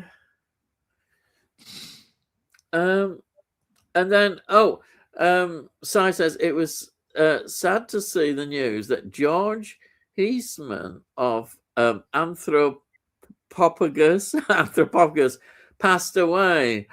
I saw that George Eastman. I didn't really know much about him, but I did see it mentioned that he'd passed away. And Anthropophagus, I think I have actually got that. I've got that collection. It's quite good fun. And then Dave Marshall, Slipknot says hello to Tony. He starred in quite a few spaghetti westerns. This George Eastman. Yeah, George Eastman. Yeah. And then Rocket Bunny, I know it's soap, but that Fight Club logo on the box reminds me of that very sweet pink chocolate you got in the 70s, 80s that probably had my E numbers, more E numbers than letters of the alphabet. You did. Oh, that pink chocolate, yes. Yeah. Yeah, I remember my mum buying me that stuff because I always told her that I can't stand Karamak. Oh, I love Karamak. It was very much like Karamak. You open the bar and it was pink. Yeah, I do vaguely remember. It had that square in the center with words or whatever it was. And I remember eating that stuff. But it's full of sugar and E numbers, he says. Oh, Christ. Yeah. You can imagine the colouring that was in that. Yeah. Preservatives and sugar. Yeah. Else. Oh, a Rocket Money says, oh, more. Yeah. I see what you mean. Yeah. More E numbers. Yeah. Slipknot. Oh, damn. He was a cool guy. I saw him in Anthropocubus and Absurd. Oh, Absurd is in that as well. Oh, wow. I have to check those out again. David Marshall says, Dell, Ian, Hammer are releasing some of the more obscure titles on Blu-ray. I bought The Corpse, Snake Woman, and Dr. Blood's Coffin this week. Oh, they're all worth getting. You know what? I still haven't pre-ordered that X, The Unknown. You know, I need to do that. You do, because it could get sold out eventually. Yeah, then that's my set buggered, isn't it? Yeah. But all these more lesser known titles are all well worth having, definitely, absolutely. And then Rocket Bunny says, "Hey David," and then Dave says, "Hi Rocket Bunny," and then Tony Hawk says, "George Eastman played a really nasty villain in a Mario Bava crime thriller, Rabid Dogs. Really worth tracking down. Don't think it's readily available. Managed to get an Arrow Blu-ray." Wow, that's great. Yeah. Sometimes it's really hard to track down old Arrow Blu-rays. They're getting harder and harder to get. And of course, don't say his name 5 times. But what I'm trying to say is, if you're a big person who collects things like network titles, yes, don't say his name 5 times. Right. It is difficult to find the older Arrow ones these days. So yeah. Is it Arrow Academy or something? There was another label, wasn't there? Older ones. I don't know, because I only heard about Arrow. Yeah, I only heard about Arrow really only about 3 or so years ago, when people were telling me that everybody was buying boutique labels, and I said, "What are boutique labels?" Yeah, and it just reminded me. Well, they're only distributors. They're not actually the studios like Paramount and all of that sort of stuff. They're just distributors. Yeah. So I never understood why people were going, "Oh, I've got to get an Arrow release of this. And now, I've got to get it over Shout Factory and all of they're this." They're probably more important now than ever, because of the big studios of what's going on there. You know, suddenly they're quite important, aren't they? No, just like Criterion. Yeah, it's the way now that you can get things like by 20th Century Fox or by that's it. Yeah, because, the titles, because they're not tied down, because 20th Century Fox, owned by Disney, won't release it themselves, so they go and give it to Criterion and they go and release it. So it's very important that we back these distributors. And Arrow may be able to get hold of some of these 20th Century Fox releases as well. So there's always a good chance that we'll get them. And then so I've got Absurd on Blu-ray. It's good Italian horror. Yeah, it is excellent. And then Si says, "I remember George Eastman from Bronx Warriors as well. I was obsessed with that film in the 80s. I saw Bronx Warrior on TV. I haven't seen it since I saw it on TV. That's how long ago that was. Yeah. So. What was that? Was that sort of like The Warriors. Was it that kind of film? Just Was a it western. possibly I different? remember. I remember Yeah, the title. yeah, I yeah. remember. I remember not asking my dad, but as soon as it came up, I went, "What does that mean? Bronx He Warriors." explained, did he? Yeah, You know what I mean? yeah, yeah. Some things make me ask questions just by titles of films. I go, "What does Yeah. that mean?" Blade Runner. What's that all about? What's that mean? What is it? Is Somebody's that a running. runner that looks like a razor blade or something?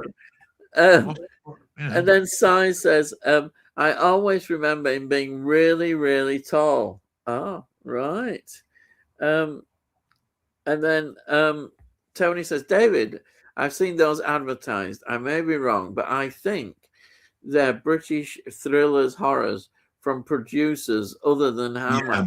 I'm guessing they might have bought the rights, and good that they're doing it. It is. This is talking about those Hammer films. Yeah.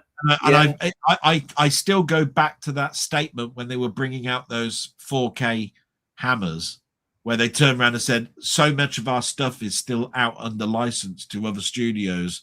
We can't get them back and do them ourselves until the licenses run out. That's right. But they will eventually come back to us. Yeah.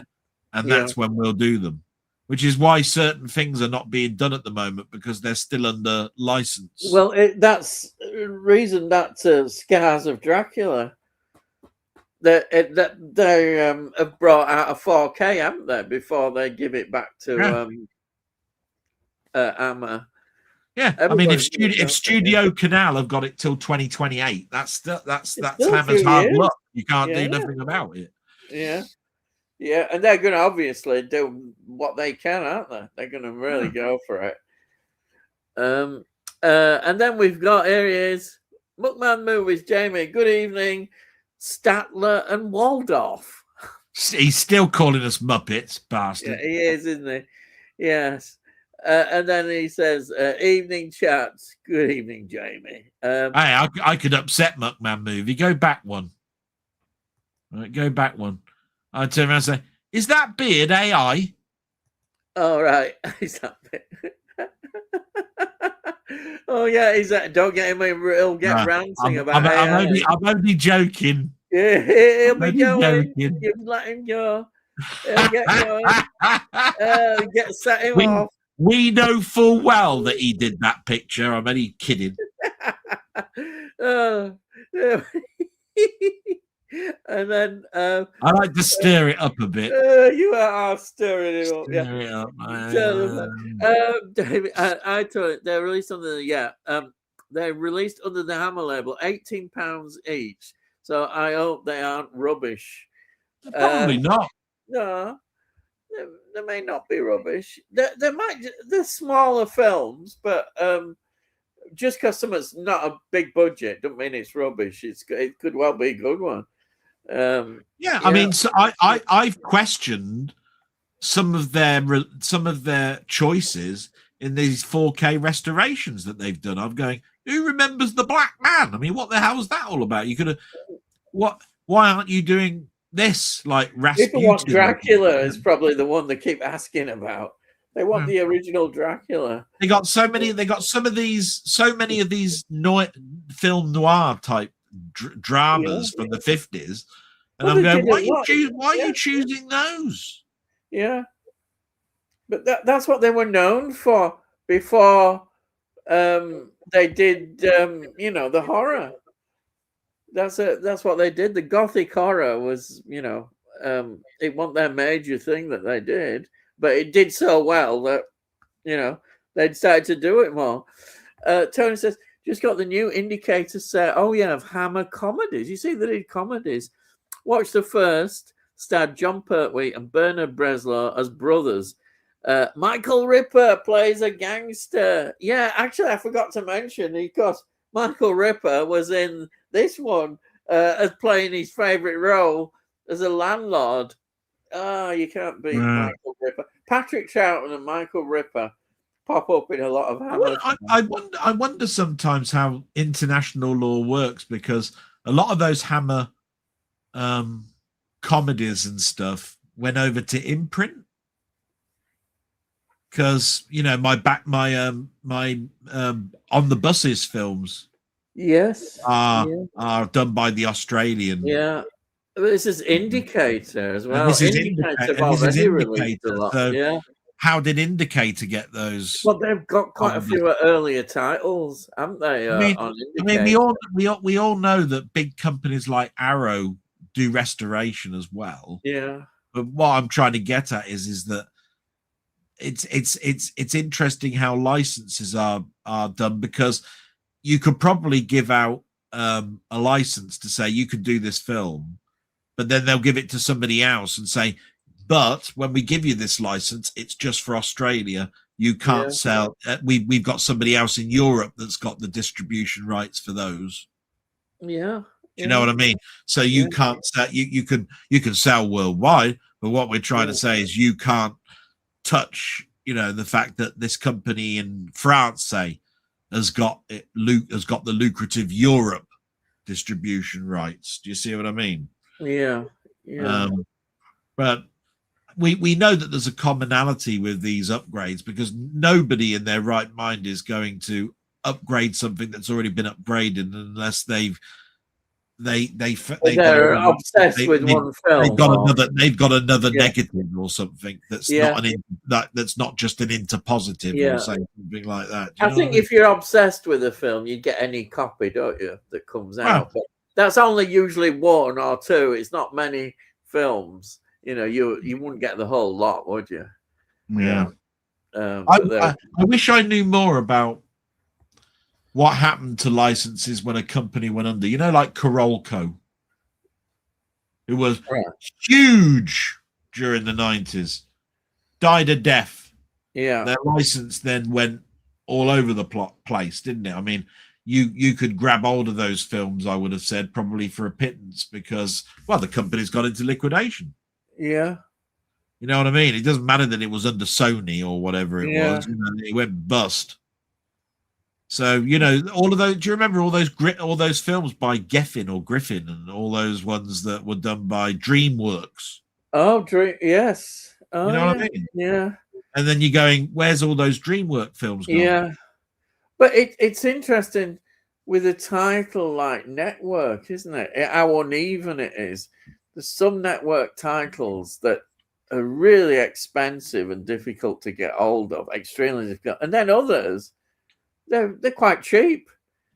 There's quite a difference, isn't it? Obviously, I think in some of the network titles now, you don't get like the some of them had little booklets and all sorts of things in. They were really good, a really good network. I brought it up because. I brought it up, that what I mentioned just now, purely because who in their right mind is going to go to the Jerry Anderson store and buy Thunderbirds when you can get it in Australia under Imprint? And you wonder to yourself, have Imprint actually done their own restoration, or have they actually got the ones that are from Jerry Anderson themselves that they're doing at the moment? Yes. Or is Imprint got it because they've done the restoration and they're selling it in their store because people can't afford to buy the Imprint box? Yeah. And in other words, it's actually the same thing. And it's not in Australia. You've got a long way. Because at the end of the day, to ship it to Australia would cost as much as me buying the Australian one over it, and bringing it over here. Because I remember when I bought the Martian Chronicles. That was stupid of me, wasn't it? Yeah. But 2 months later, and you can get it for about 30 quid, and I spent about 90 odd pounds getting that damn thing. I know. And it's the same print. Yeah. That wasn't redone. Yeah. Yeah, as much as they do look good, those Imprint Jerry Anderson ones. Well, I'm dead jealous because Mondo Chelavic bought Jason King. Oh, yes, Jason King. He showed the big box off and said, here's Jason King, right? And I was going, oh, that's a great set. I know that I could never afford it. It's in Australia. It cost me a bloody fortune. And it had Kolchak the Night Stalker there, and it was one other. The other one was Captain. The other one was Captain Scarlet. Yeah. Now he showed off his Captain Scarlet, and I said, That's different to what Jerry Anderson are selling over here. But I remember that when we bought it over here, they were Network. I've got it. Network. No, it wasn't Network. Yeah. Jerry Anderson. They did it. They did it in a red box, a blue box. They did it in four. Well, I've got editions. a Network one of Complete Captain Scarlet. Yeah, that was the cheapo one. On Blu-ray that was the cheapo one. Yeah, it was a Blu-ray, but it I don't know how long it was before they went under. But also I got UFO. That must have been at a similar time. I got UFO and Space 1999, both seasons. Complete. Yeah, I got a complete. Yeah, I bought actually season 1 and season 2 because I got them when they first come out. And then it was amusing because they were like 90 quid each or something. Wow. Wow. And then they brought it out as a complete series and you could buy it at first for 90 quid for both. Yeah. And then it went down to 50 quid. And I was going, oh, bloody hell, 50 quid, you get both seasons and it's in a compact sort of like box like this. And I was going, bastards. I bought that. I mean, my box set was lovely, and I had it, and I thought it was gorgeous at the time. But I thought to myself, yeah, I should have waited, really, shouldn't I? Yeah, should have done. Yeah, but mine each one of mine came with an individual booklet. I don't think the complete one did. Yeah, because that's what they do. It's all to do with the packaging that they knock it down with. Yeah, when they reissue them, they do them in eco boxes and. Oh yeah, all that sort of stuff. My Captain bought 4 separate discs in 4 separate boxes, and they come in a cardboard box like this with a booklet there, and the disc is in it. And it's got a foam insert. All of this sort of stuff, and I think they're gorgeous. But I don't know whether I'd give them up for the Australian one, but the Australian one looked gorgeous. Yeah, had a hardback book in there with the artwork, and I'm going, oh, the artwork of Captain Scarlet, shit, oh, look at them, oh. And I'd have loved it. Yeah, but it's something like 120 quid, and then the posting, that'd be nearly like 150 quid, where you can get it over here for 35 quid or 25 quid, exactly. And then you look at it like that, you know. Something that I wish I'd got, I've kicked myself, is, do you know, you've got Laurel and Hardy, you've got it in a nice I got mine in I got the suitcase edition. They don't have that now. It's only the big massive box set. Oh, you get them individually. But that one you had was really a nice shelf filler, the whole thing. It's a suitcase. It looks like a suitcase. But they did a plastic one where they're all together, and that was same as my Abbott and Costello. That's a suitcase. Oh yeah. Anyhow, you can still get them, but you have to get them individually now. The funny thing about collecting those in that Laurel and Hardy, you don't have them all. You have to buy individual other ones. Yeah, because the films have been separate. Yeah, because they were in their final days and in their early days, they were under different studios, which meant that you couldn't have them in that collection. Yeah, because the Abbott and Costello, there's 6 films that can't be in that complete set. Oh, it's another problem then with all these rights. Because when they were finishing off in the 50s, when they moved off into TV, they went under they didn't go under Universal anymore. They were under something else. I think they were under Sony or something. Yeah. And so therefore you therefore don't have the license to have them in that box set. It's interesting that as collectors, how these things affect us, aren't they? You know, the rights to certain things. It's like I watched Friday the 13th. I forgot to mention that beginning. I every so often I watch Friday the 13th, but I watched, you know, all the Paramount ones are fantastic. But then, of course, it went somewhere else, didn't it? And probably 9 Warner, and 10 are really crap. They are terrible, 9 and 10. But, you know, the rights could ruin a franchise, I think. Yeah. And, certainly with Friday the 13th, it ruined it. Those two. I wish they weren't there. It should have ended when it did, but anyway, I'm going to let you get caught up with the text while I just check on my mum one last time. I'll be back in a moment. Right. Okay. So we've got Slipknot saying McMahon movies yo. Because he's in. He's probably gone now. And then David Marshall says, It's going to be 29 degrees in Bournemouth this weekend. So I'm going to stay in Sunday and tackle Cleopatra. Wow, full version, a movie I've never seen. Do you know, I've never seen it, and I have got a DVD of it. It's one I keep thinking I should watch, but I don't know how long it is. But I think it's very long. Is it up to about 3? It must be about 3 to 4 hours, I think. But I keep wondering whether I should get a better version of it. I don't know. My DVD might not be that good, but I've not watched it. But it's a film that, you know, I bet it looks absolutely fantastic. A better version of it, I think. I bet a Blu-ray will look good. Yeah. What a film that was. To be honest, I've never seen the full. I've only seen bits of it, so it's something I might try and force myself to get around to trying to watch, because I think I'll enjoy it.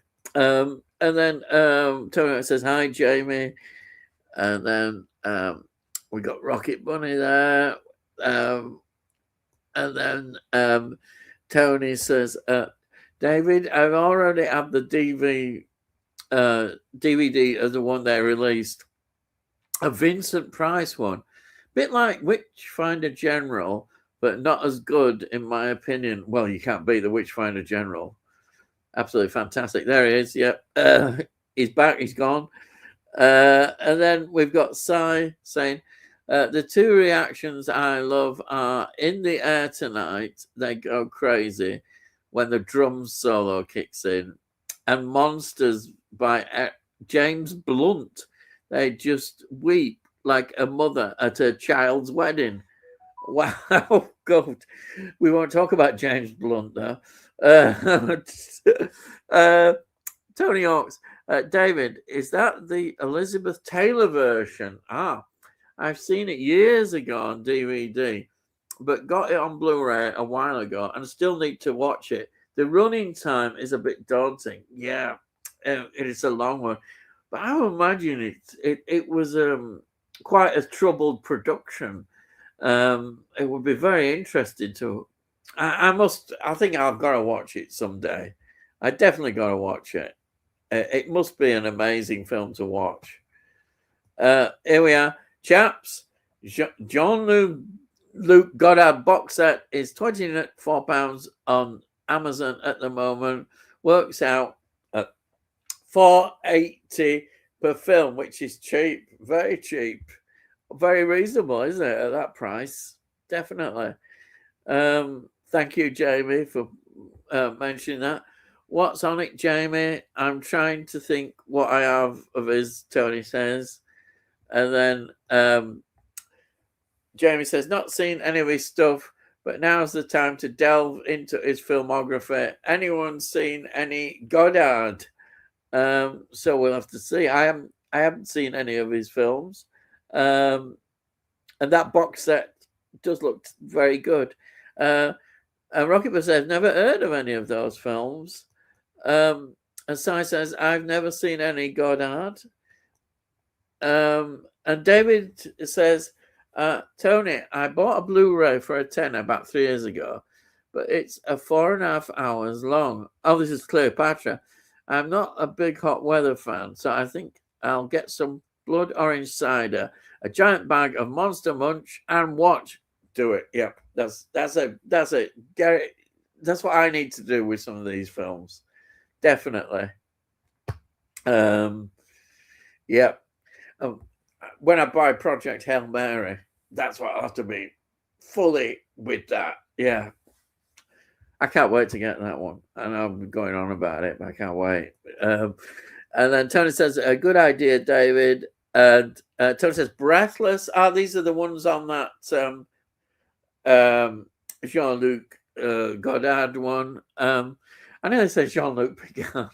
Yeah, Star Trek in my mind. Breathless, Le Memphis, Alphaville, Une femme est une femme, Poirot le fou. As you must love my French accent So that's what's on it. Okay, buddy. Monster Munch, favorite flavor of the time, pickled onions, but gives you lovely breath. Oh God, I could eat a jar of pickled onions. Oh, pickled onions, yeah. And it's one way of keeping people away from you. So if you're antisocial like me, then you could do that, couldn't you? You could eat loads of pickled onions. I do like the pickled onions. I'll tell you what I like as well. I love them small white ones as well. So I could delve into those as well as the other ones. Pickled onions, heaven, absolutely heaven. But as you say, it keeps people well away. But very nice. More pickled onions. Lee, along with Monster Munch, I used to like Space Raiders. Oh, Space Raiders, nice. Yeah. That's because probably because they were cheaper. They were 10p or something, right? And the Monster Munch ones, you sort of they were really big, but they were the more premium packet. You know what I mean? But I didn't like the beef ones. Oh, I thought they were a bit strong. Like the beef ones. No, but isn't it funny? I don't like fish, but I like salmon paste. Yeah, I like salmon paste. Right. Yeah. And if my mum got a tin of red salmon out and put vinegar in it and put it in sandwiches, I wouldn't eat them. Oh, and it's the same with pickled onions. I won't eat a jar of pickled onions, but I love pickled onion crisps. Yeah. Oh, I love them. It's weird. Oh. It's like why? Why? Weird. It must be the texture of it. We're all weird. We are. Yeah. We're full of weirdness. Everybody is with food, I think. The Mummy film I was talking about was the Lee Cronin, which I suppose is the one that people said was the better one. I don't know, but I stand by my review totally of what I said. I felt about. Oh, that's bloody film. I think you should watch. You know, as with all these things, you should make your own mind up. That was just my initial reaction, and I can't see myself watching it again or buying it, but other people might like it, you know. It's just, you know, as I say, I'm steeped in Hammer, and when I think of Hammer versions of the Mummy, it's totally different. You know, it's a different game. Well, you got another film to think about, haven't you? In a little while, because it's the Magic Faraway Tree. Oh, that's another one, isn't it? That'll be interesting to see. Yeah. Yeah. Is it going to be adult or is it still aimed at the children? I think it's aimed at teens. Teens? Oh, that's all right. Yeah. Yeah. Actually, there's an interesting question for people to think of. What do you think that we shouldn't be put off by things being categorized as children films? Oh, definitely not. Because that can easily happen. I was thinking there was a new film out. I saw a trailer to it, and I thought it looked really funny. It was something like The Sheep Detectives. So clearly a kids' film, but it had all these different actors. Is it Hugh Jackman doing voices to? Yeah. It sort of thing. I thought, I can enjoy that. At the end of the day, we wouldn't therefore be enamored, would we, by Toy Story or any of those if we thought like that. But there are some films that are so kidified that I won't watch. But that doesn't mean that. I mean, I still look back and I could sit down right now and stick on a DVD of Bagpuss and watch it. Yeah. Yeah, but that's because there's a nostalgia element where I watched it as a kid.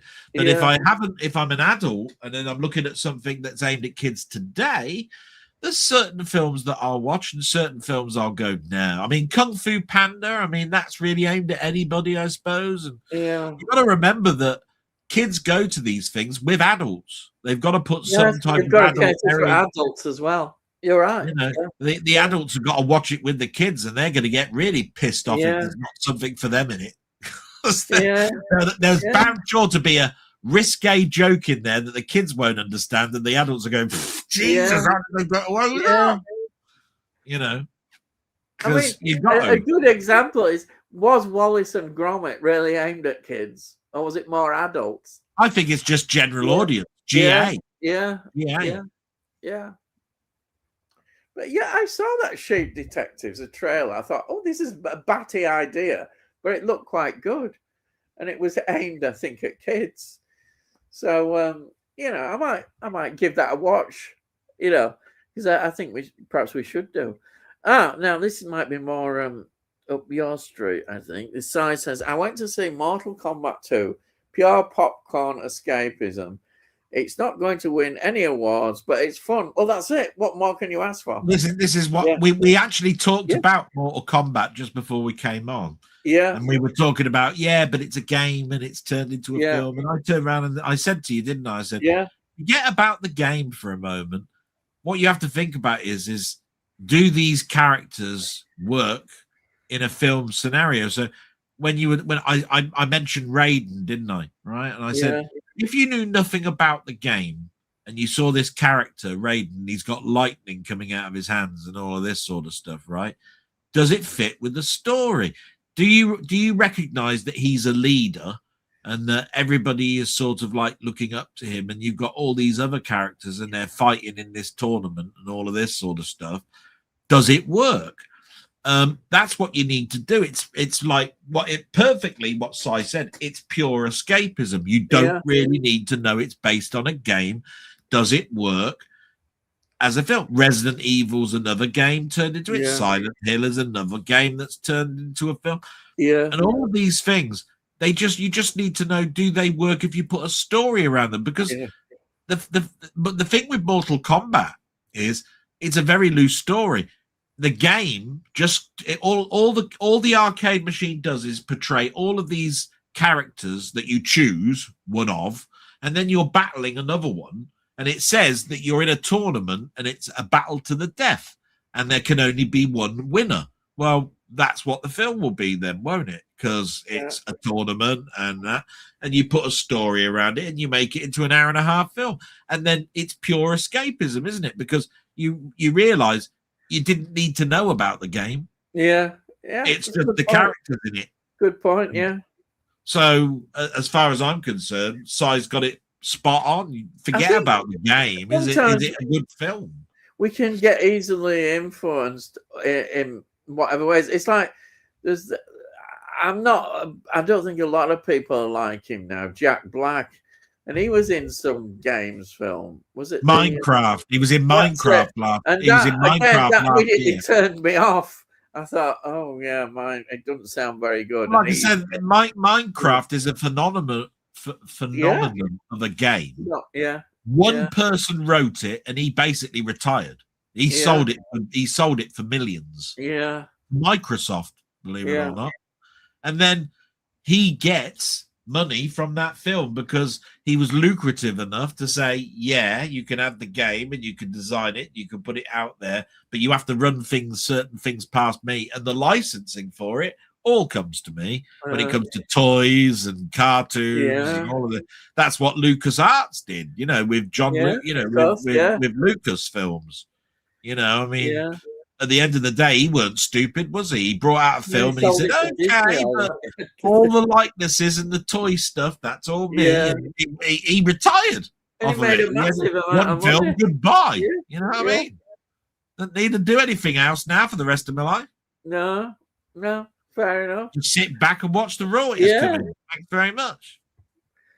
Right. So going back to Mortal Kombat, pure escapism. Yeah, shut yourself off, forget about all of it, and just watch it for what it is. Yeah, and then you'll probably enjoy it. Right. Except for if you're watching it if you're watching a film called Wing Commander. Oh, right. Okay. That was bloody awful. Tony says, I'm sure I have Breathless and Poire le Fou on a Jean-Paul Belmondo DVD set and not watched them, but seen a couple of others on the set. I've heard of that Breathless. Was it, didn't they do a remake with an actor who I don't really get on with, Richard Gere? I think I may be right. They did one on that one. I don't know why. I'll tell you what, Isn't that funny? I don't get on with him. Oh, Tony York, you're being a complete bastard, right? Because I know full well that you've started mentioning French things in there so that people can start bringing Alain Delon back into it. I know full well what you're doing. You're hiding it. You're hiding it behind babble that basically is going to make. I bet you somebody's mentioned Alain Delon later on. Bet you anybody. Anyway. And then we're going to have Peter Cushion again and all that stuff. Anyhow, before we go on, I'd just like to say, if anybody has not subscribed to Delboy's channel, then please subscribe to his channel. He's got a great channel. He does the blog, but he does a lot more, as you know. I'm sorry, but I always praise your blog. I'm not sorry because I really enjoy it. It's a real diary, as he calls it now, of his life, and it's brilliant. And when he does these gaming stuff, I suppose that's brilliant. I don't know anything, but I'm sure it's very good. His film stuff is very good as well. I can understand he is in a difficult situation sometimes of not being able to do any. Yeah. But there we are. It's well worth watching. So anybody, please go and subscribe to his channel. He deserves to have a lot more viewers. In fact, I'm astounded when I see that the blog that it doesn't have more and more people out joining your channel. Honestly, that's very nice. It surprises me. But there we are. YouTube is the logarithms. I don't think anybody really understands. I don't think we understand them. I mean, I will say this. I have to call it a blog because there's no such thing in YouTube's a logarithm for diary. It's a diary. No. I mean, I still slip up and call it blog. I understand exactly what you mean, because if somebody says I'm a blogger, you're expecting them going out and running around and, doing all this and that, what's going on here kind of thing, and talking about that. And it's totally there's a huge difference between the two, but it's very nice that Ian mentions that. We have a little joke about it all, but I do appreciate the sentiment of it all. I think people should. Yeah. I mean, I'll tell you a little story. This is a bad story.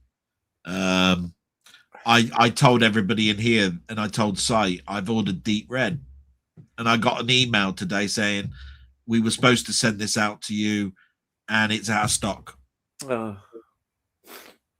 So I ordered it, paid for it, and they've had to refund me, which means that I wanted to do that after Suspiria, and I stopped making the movie thing because I wanted to do that as the next one. Yeah. And I'm still looking out for Opera, but that's really too expensive for me at the moment. My God, I'd love that big box set of Opera that a lot of my friends have got, and I'm so pleased that they managed to buy that. And I wish I'd listened at the time that those things were going out, but it's one of those things where it wasn't on my radar at the time, and I therefore didn't put that money into that because no matter how cheap it was, I didn't know what it was. So, and people weren't really talking too much about it.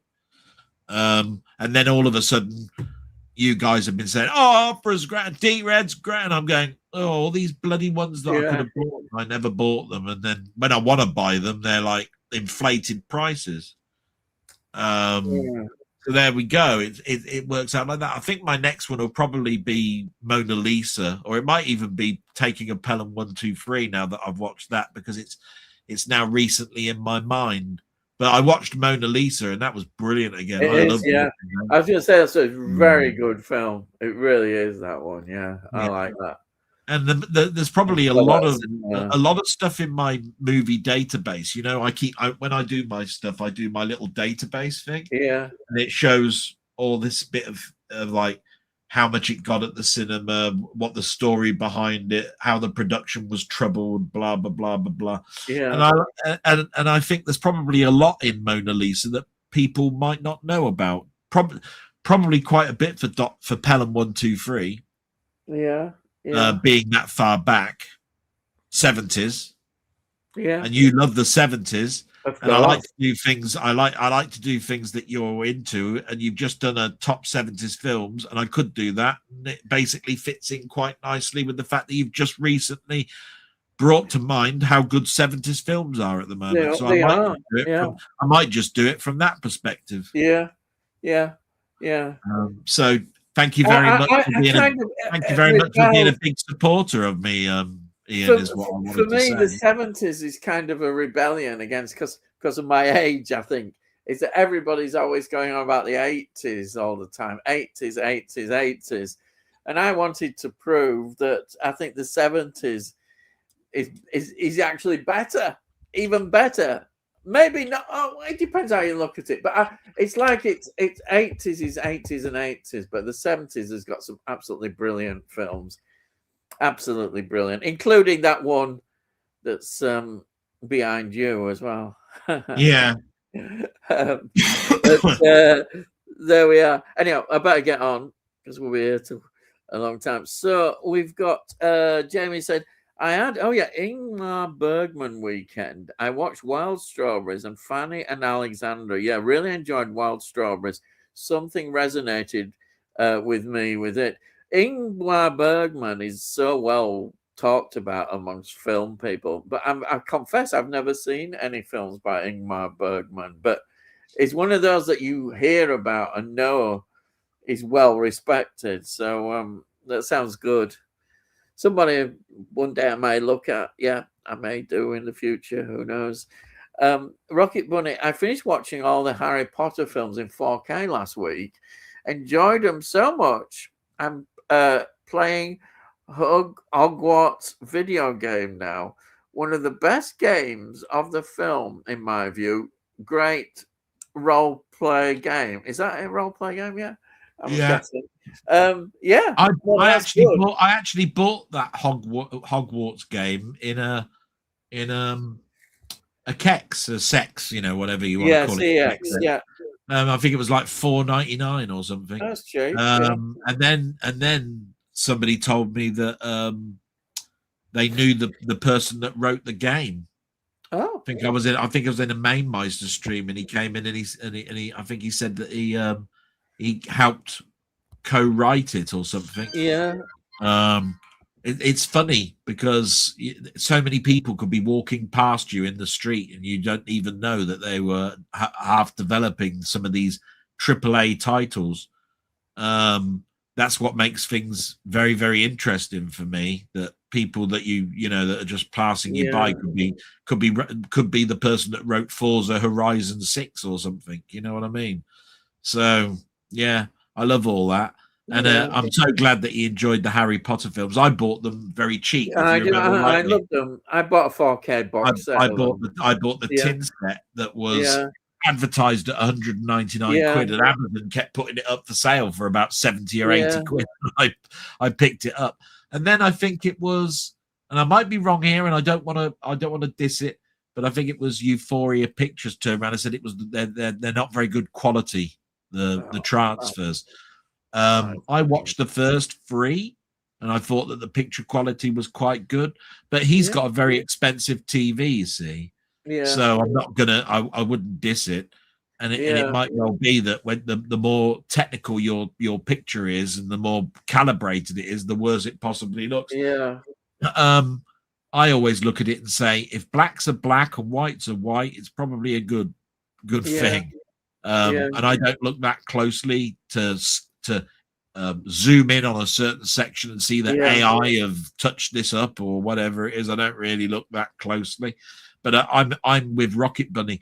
I looked at the first 3 and the Harry Potter films. I enjoyed them, and I wished I had more time to watch them all. Yeah, you know what I mean. I got to even a point when they were being released at the cinema that they did a part 1 and a part 2. Right, and I stopped there. I didn't watch them until they were on TV or on Sky. I never watched them until that point. So there you go. But I'm so glad that he liked that. And look at that. He watched the films and then said, right, I fancy playing a game. That's good. It's great, isn't it? I mean, there are so many times I've watched a film and I've bought the soundtrack based on the film and all of that. Yeah. So I have got one rant. is why have they made a TV series of Harry Potter?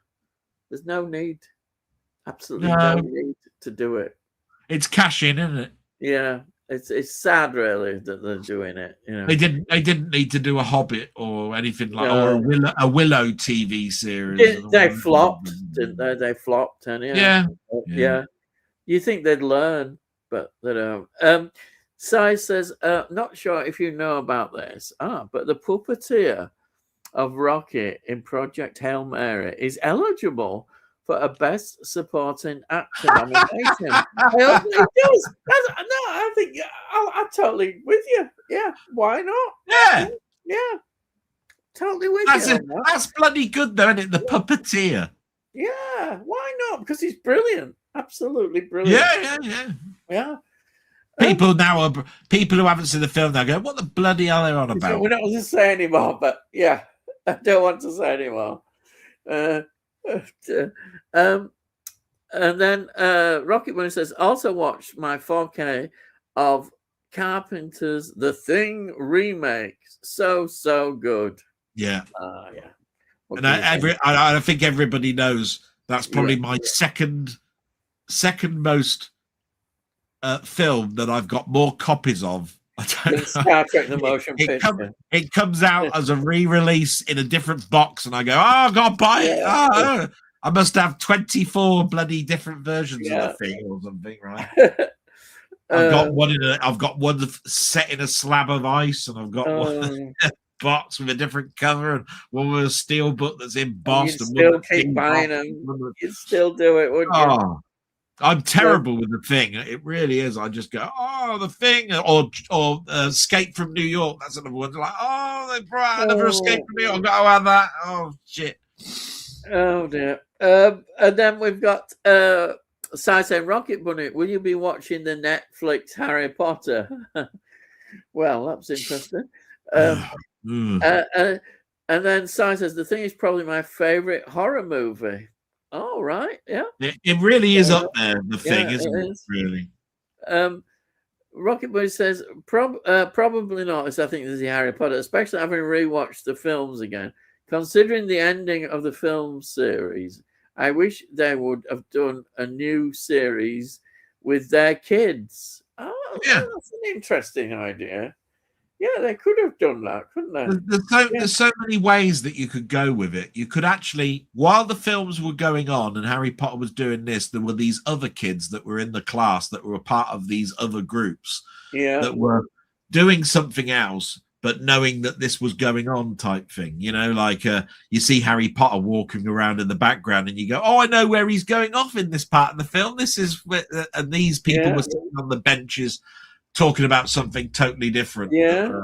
Had nothing to do with it. I like all of that sort of stuff. It's almost like, you know, when you see the doctors in the TARDIS and he's watching, you know, and something's going on and you see all the different doctors walk past the corridors and all that sort of stuff. And the lights. I wonder what that was from, or what that you know, it's almost a bit like that. It gives you that speculation where you go, God, that was, you know, the invasion of time or whatever it was. Seeing William Hartnell jump into a TARDIS.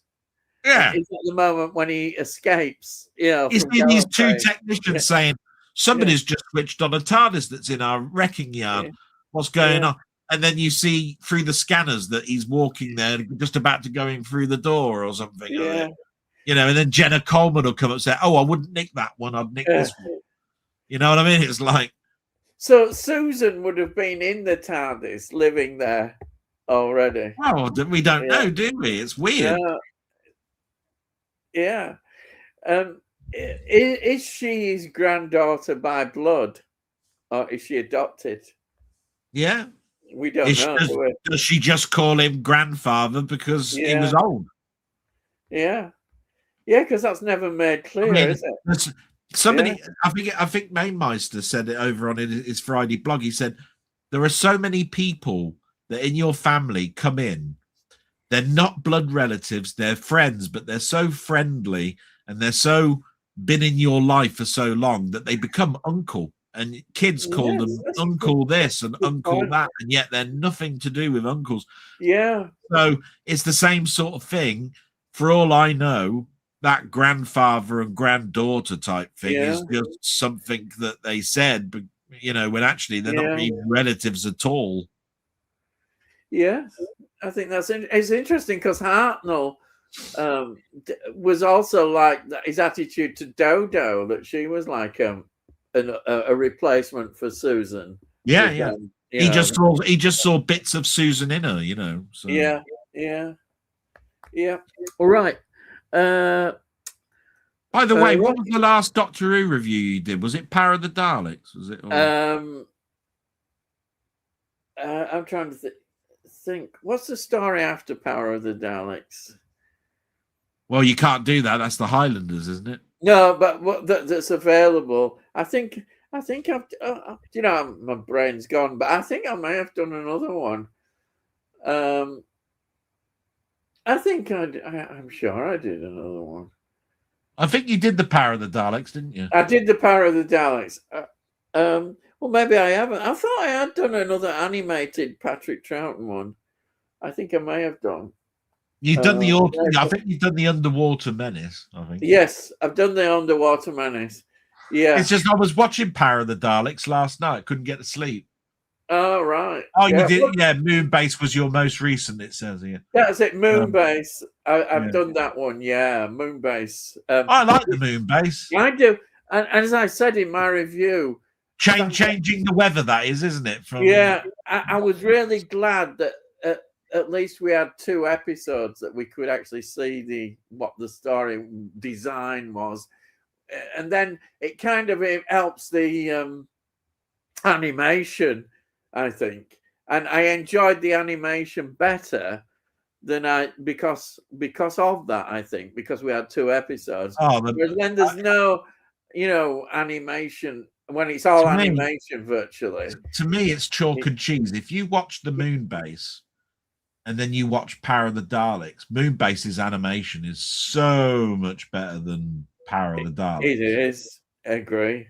Totally. The weird thing about Power of the Daleks for me is very interesting, and I don't know if you brought this up, but if you watch the first 2 episodes of Power of the Daleks, I don't think Patrick Troughton ever said more than 5 words as a sentence. Yes. He just kept playing that damn recorder and saying things like "your he said he'd say 2 words like "your doctor" or "come here" or whatever. It's almost like he obscured the companions. It was almost like, I don't even know who you are, but you can come along with me if you want, because he was trying to be that examiner, wasn't he, from Vulcan? Oh yes, the Vulcan, planet Vulcan. Yeah. But Moonbase is a totally different feel. This is what I feel about the Moonbase. Why they didn't employ that animators again. The problem is that they've employed different companies. I think they've gone for price. I think, of course it is. They've probably gone for the cheapest. They said, "Oh, we can do it for this price." But in Tomb of the Daleks, he talks to the companion and he says, "I know that you miss your father, but sometimes you could bring him to your eyes, That's and then be with you." And it's a very sentimental and a lovely thing. Just like William Hartnell's, goodbye speech to Susan, go forth with all your beliefs. That's and all that. All of that. There's a scene in the Moonbase where he comes up to the camera and he says, "There are evil in this galaxy." That's right. And we've got to, and it's amazing how I always remember that scene. It's almost like it's because it's very dramatic what he says. It's like, what do you mean by that? Yeah. Because Jamie is just lying on a bed for the first 2 bloody episodes. Bugger all. He must have loved that pay packet where he just goes, the Piper. Yeah. It's because of writing. They didn't have him. But he didn't have the money, did they? Didn't know he was going to be in it. Yeah. He wasn't supposed to be there. They gave all the lines to the other characters and didn't have anything for him to say. So time to catch up. It's an interesting comparison and characters, isn't it? Jamie and Ben, they're interesting characters because they're both more outsiders, which is interesting because Ben is just an ordinary working class, but he's not in their sort of environment. He's a sailor, isn't he? Yeah. Ben, and I think that makes him an interesting character. He's not Yeah. upper class or what have you. You don't get many characters like And that. that whole season's a bit weird because you've got 2 Cyberman stories. Because William Hartnell ended on a Cyberman story, right. and then the moon base is there. And Patrick Troughton is introduced with the power of the Daleks and ends with a Dalek story. Yes. Yeah. Yeah. So the Daleks and the Cybermen, you must have been bloody in heaven if you were you're interested in both of those. Yeah. Yeah. I think that the script editors were thankful for the Cybermen, but then they started to want to use them all the time. Oh yeah, Kit Pedler.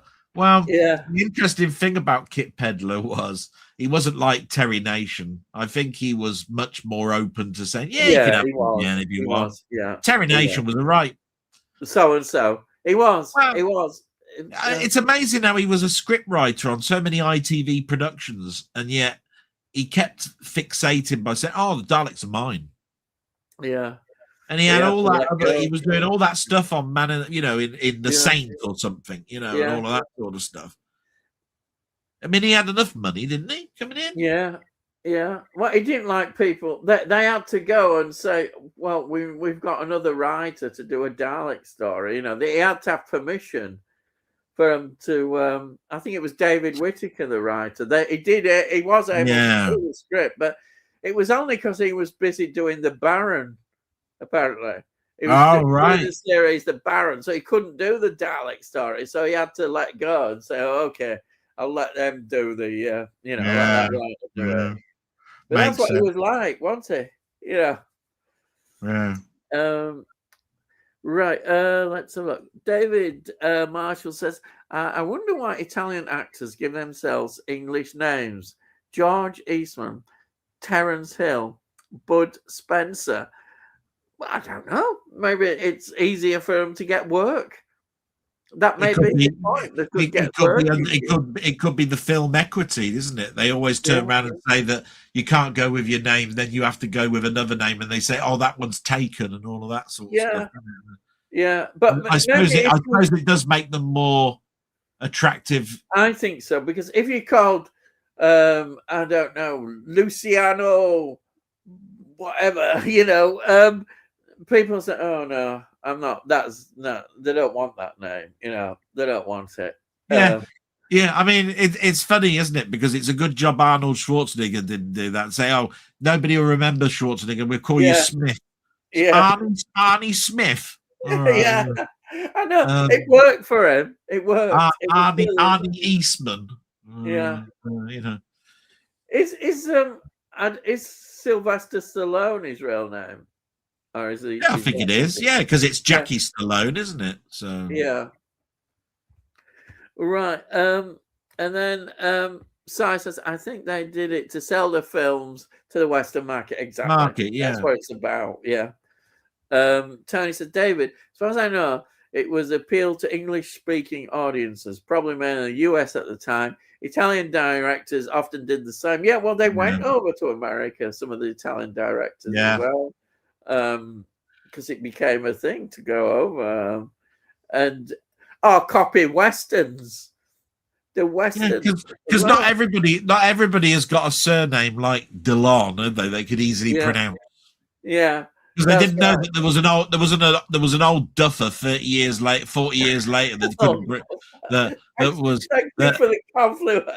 that was couldn't pronounce it. You know what I mean? Oh dear. Doesn't know English anyway because he can't even he can't even pronounce cushion right either, you know what I mean? I would imagine he'd be talking to a guy who kept saying bollocks and bastard all the time. Who would imagine that, Touche.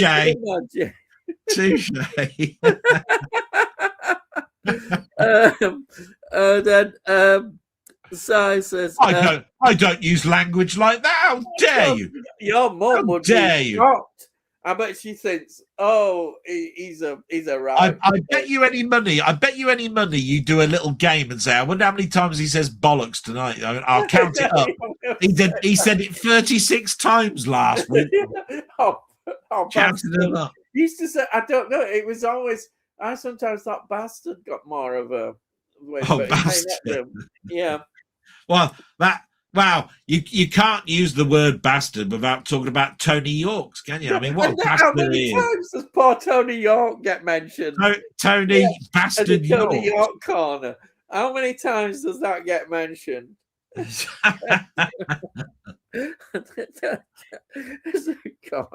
Oh, you can't have an Ian stream without Tony York corner. And then Sky says, I went to see The Good, the Bad, and the Ugly on Sunday. The graveyard scene at the end is beautifully timeless on the big screen. Yeah, I know. Everybody's going, "Oh, but it's that big circular disc, isn't it? Right next to the graveyard. Yeah. I mean, it looks gorgeous, doesn't it? I mean, oh yeah, on the big screen as well. What can you say? And him running along all the graveyard. I mean, just think they had to put all them up. Yeah. And then Rocket Bunny, clickety click 66. Belated happy birthday, Ian. It's not yet, but anyhow. Yeah, it's not belated, is it? It's not junior, is it? But yeah, thank you. Yeah, clickety click. Ian, we're fellow Geminis. Yeah, of course, I am. Yeah. Is that a subtle way of saying that size birthday's not very far? You see, Gemini people are just two personalities. We're two split. The twins. You never know what you're going to get. You never know. So watch out. We're about. Even though we're wonderful people. Honest. But watch out. I haven't Rocket Bunny. I haven't used Facebook in public for I think that's decades. And I still get old friends wishing me happy birthday on the day. I'm sure you do, because it probably comes up. Yeah. Decades. Wow, sorry, my typos are terrible tonight. It's not always. If you've got that where it just comes up, you've got no control hardly with it. This is where I could be nasty and say, "Yeah, we've noticed, you bastard." Just say yes. Yeah, everybody been taking account. Typing correctly. You got no bloody reason for not typing. You daft sod. You got all the time in the world to write your little text messages, you little shit. Oh dear. He loves you, really. He does. He knows he does. I miss him like mad, I tell you. Oh dear. Tony Johnson. Sure, I must have seen Gunfight at the OK Corral on TV, but don't remember anything about it. Wow, I'm surprised. It's an outstanding Western, Tony. It really is. I think you'd like it. You know, it's good. Two great actors in it. Yeah. Who do you guys consider to be the Mount Rushmore of horror icons? Oh, that's a good question. I know mine, know what I would say, but I'll let Delboy say. No, go on. What's yours? Well, mine has to be Peter Cushing. Yeah. I said it right. Christopher Lee, both of them. I mean, both of them are just icons. Yeah, because mine would be the same. Or if you went back further, it would be, like Bela Lugosi and, Lon Chaney Jr. Lon Chaney and all of those. I'd be mentioning them. And that's because that was my childhood, my nostalgia. Yeah. Oh, Karloff, of course. Yeah. Karloff, yeah. But yeah, I mean, he did such a lot of work, didn't he, Karloff? He did stacks, didn't he, of things, Karloff? Yeah. There was a lovely BBC radio production talking about all of what was going on in Hollywood when they were making these horror films. What was going on with Bela Lugosi? What was going on with Karloff? How they were portrayed when they went to Hollywood parties. things that were going on in their private lives. It was really, really good because I grew up sort of like watching those films and didn't realize some of the productions were like they were. You know what I mean? Like they were being paid next to nothing, and they had to be in the makeup for hours and hours. And they ended up having no money in the 50s, and they were ghosts of what they used to be, and all of this. Well, Lugosi, didn't he? He was in poverty nearly. I think he was taking anything. Yeah, he got in a really bad. Well, as shown in Ed Wood, isn't it? Really? Yeah. That's it. He did the Ed Wood thing, didn't he? Yeah. And then don't you like John Wayne, Ian? True Grit and The Searchers are two of my favorites. Yeah, I agree. I think they're good westerns. It's just as an actor, I just feel he's always John Wayne. He's limited in that sense. But I'm saying he's suited to just being John Wayne. And I agree. True Grit and Searchers are fantastic westerns, and they are good. And rightly hailed as great westerns. It's just the Searchers comes out this year, doesn't it? Yeah, but you look at his whole career and you compare it with Kirk Douglas and Burt Lancaster. Oh, were just so wonderful actors. Well, I think this. You see, the reason that you think of those and you just go great is I think they were more versatile. John Wayne wasn't that John versatile. Wayne. That's what I mean. There's nothing wrong in that. It was his thing. I just think that the thing is, if he could do, John Wayne always seemed to be John Wayne, whatever he was in. Yeah. And what can I say? He tried.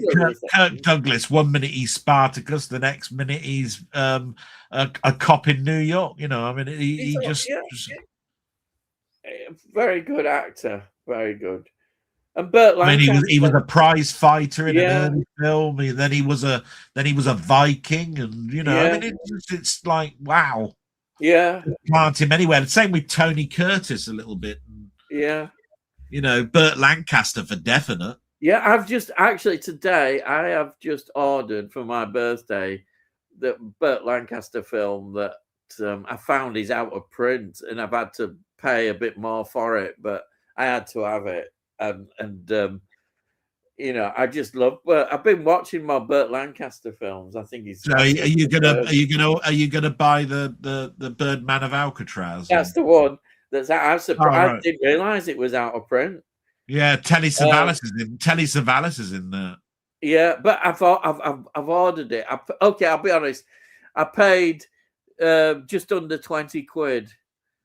But I've got to have it in my collection. I mean, it's exceptional quality because even the black and white print of that is good. Yeah. Alcatraz never looked better, I think, other than in black and white because all of the shade in the bricks. Yeah, it's something about that film. It sticks with me, and I thought, well, I've got to have it. I've got to get it. You know? I'm surprised that's not a 4K, to be quite honest. Yeah, it maybe because it's gone out of print, somebody will get it. Somebody might pick it up, maybe. But this has got a booklet and everything with it, and I thought, oh, I'll have to get it. I think is it Masters of Cinema series or something like that. It's from, but it looked good, and I thought I've got to get it. I love the film, and I thought I'd treat myself. About John Wayne. No, John Wayne, as I say, I think John Wayne is very good at what he does. It's just I don't see him as a versatile actor. As you said it hit it on the head, really. But he has made some great westerns. There's no doubt about it. No doubt about it. Rocket Bunny, I was telling my old dad about you guys the other day. His western collection is used, TV series and films. He used a bit of torrent, everyone he could find back in the day when it was a thing. Yeah, torrent business. He used to BitTorrent. Yeah, I don't know all that stuff, but I know there is. Anyhow, I won't go into it, but I've got an idea what it's about. Yeah. Tony O says quite a few people reckon Scars of Dracula is bad. They do, yeah. But I watched it quite recently and enjoyed it. That's what I said, yeah. Not as much as some Hammers, but it was okay in my opinion. I agree. Yeah. I don't understand why people are so hostile with it, I so look forward to when they put a Hammer horror film on at night, like on Talking Pictures or Rewind, because I can just watch those, go to sleep, just go, oh, these are brilliant. Yeah, exactly. I don't think there's any really, really bad ones. They're all watchable, and some are obviously slightly are better than others. But that, I say, I found it quite good. Yeah, I mean, it's just people think Dennis Waterman and what's he doing, in the film, and they, see. Yeah, if you've got something probably is going to be bad when you've got a creature that's based around a moth or something, right? You know it's not going to be a particularly great Hammer film. What it is these. I think what people also pointed out was the bats. It's full of these bats. We'd not seen them as much before. And they do look rather funny. The bats that are basically on a string, flying around, and they do look a bit funny. But you just forget about that. I don't worry about that. Yeah. And then Sai says, actors are directors of horror. Oh, these are the Mount Rushmore of yes, yeah. Oh, yeah. David Marshall. Wayne is one of my old man's heroes. He was my granddad's. He has an amazing brass statuette of him on his desk. I got him for Father's Day many years ago. Oh, that's great. Yeah, that's fantastic. A statue, brilliant. And James says, I own Gunfight at the OK Corral, but not watched it yet. Well, get blooming watching them, lad. No, I can understand Jamie. He's got a ton of stuff to watch, hasn't he? And if you don't remember it as a kid, like I watched it on TV, because they used to do runs on BBC Two in the afternoons on a Saturday or Sunday. I do understand, Jamie. I know you work does take a lot of your time and you're tired, and I understand that totally. I'm only joking. Really. You see how polite and nice I was, even though he's a git and a bastard. Yeah. I was defending him and explaining why he doesn't watch, and it's true from what I've seen. Even though I still quite, he's got a lot of really good stuff on them shelves that we all won't mind swiping, but there we are. Oh, honestly, his house is going to look like that somebody's moved out when I get there. There's lots of stuff. I didn't know this lovely house was empty. Yeah. It is now. Oh dear. Delboy's been there. That's it. Yeah, that's it. Leave your calling. I'll put your friendly neighbourhood Delboy was here. Yeah. You bastard. You bastard. And then Tony says, only trouble is when I see Dennis Waterman in anything, as I always think of it, or Terry McCann. That's the problem. I think that is the problem. That's what people did. Obviously not when it came out, but yeah. I don't know, when did Sweeney start? What year was Sweeney? Oh, 70, isn't it?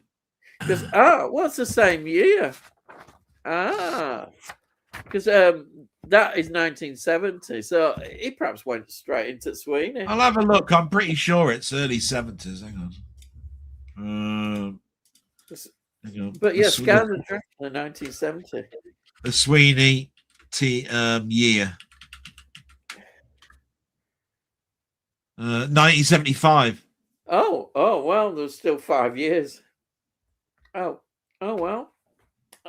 I don't know if he must have perhaps gone on to make some more, maybe. I don't know, but I've never seen him in anything. Well, we all know that 1978 he then moved on to Minder. That was purposely written straight after the Sweeney for him to be in. Yeah.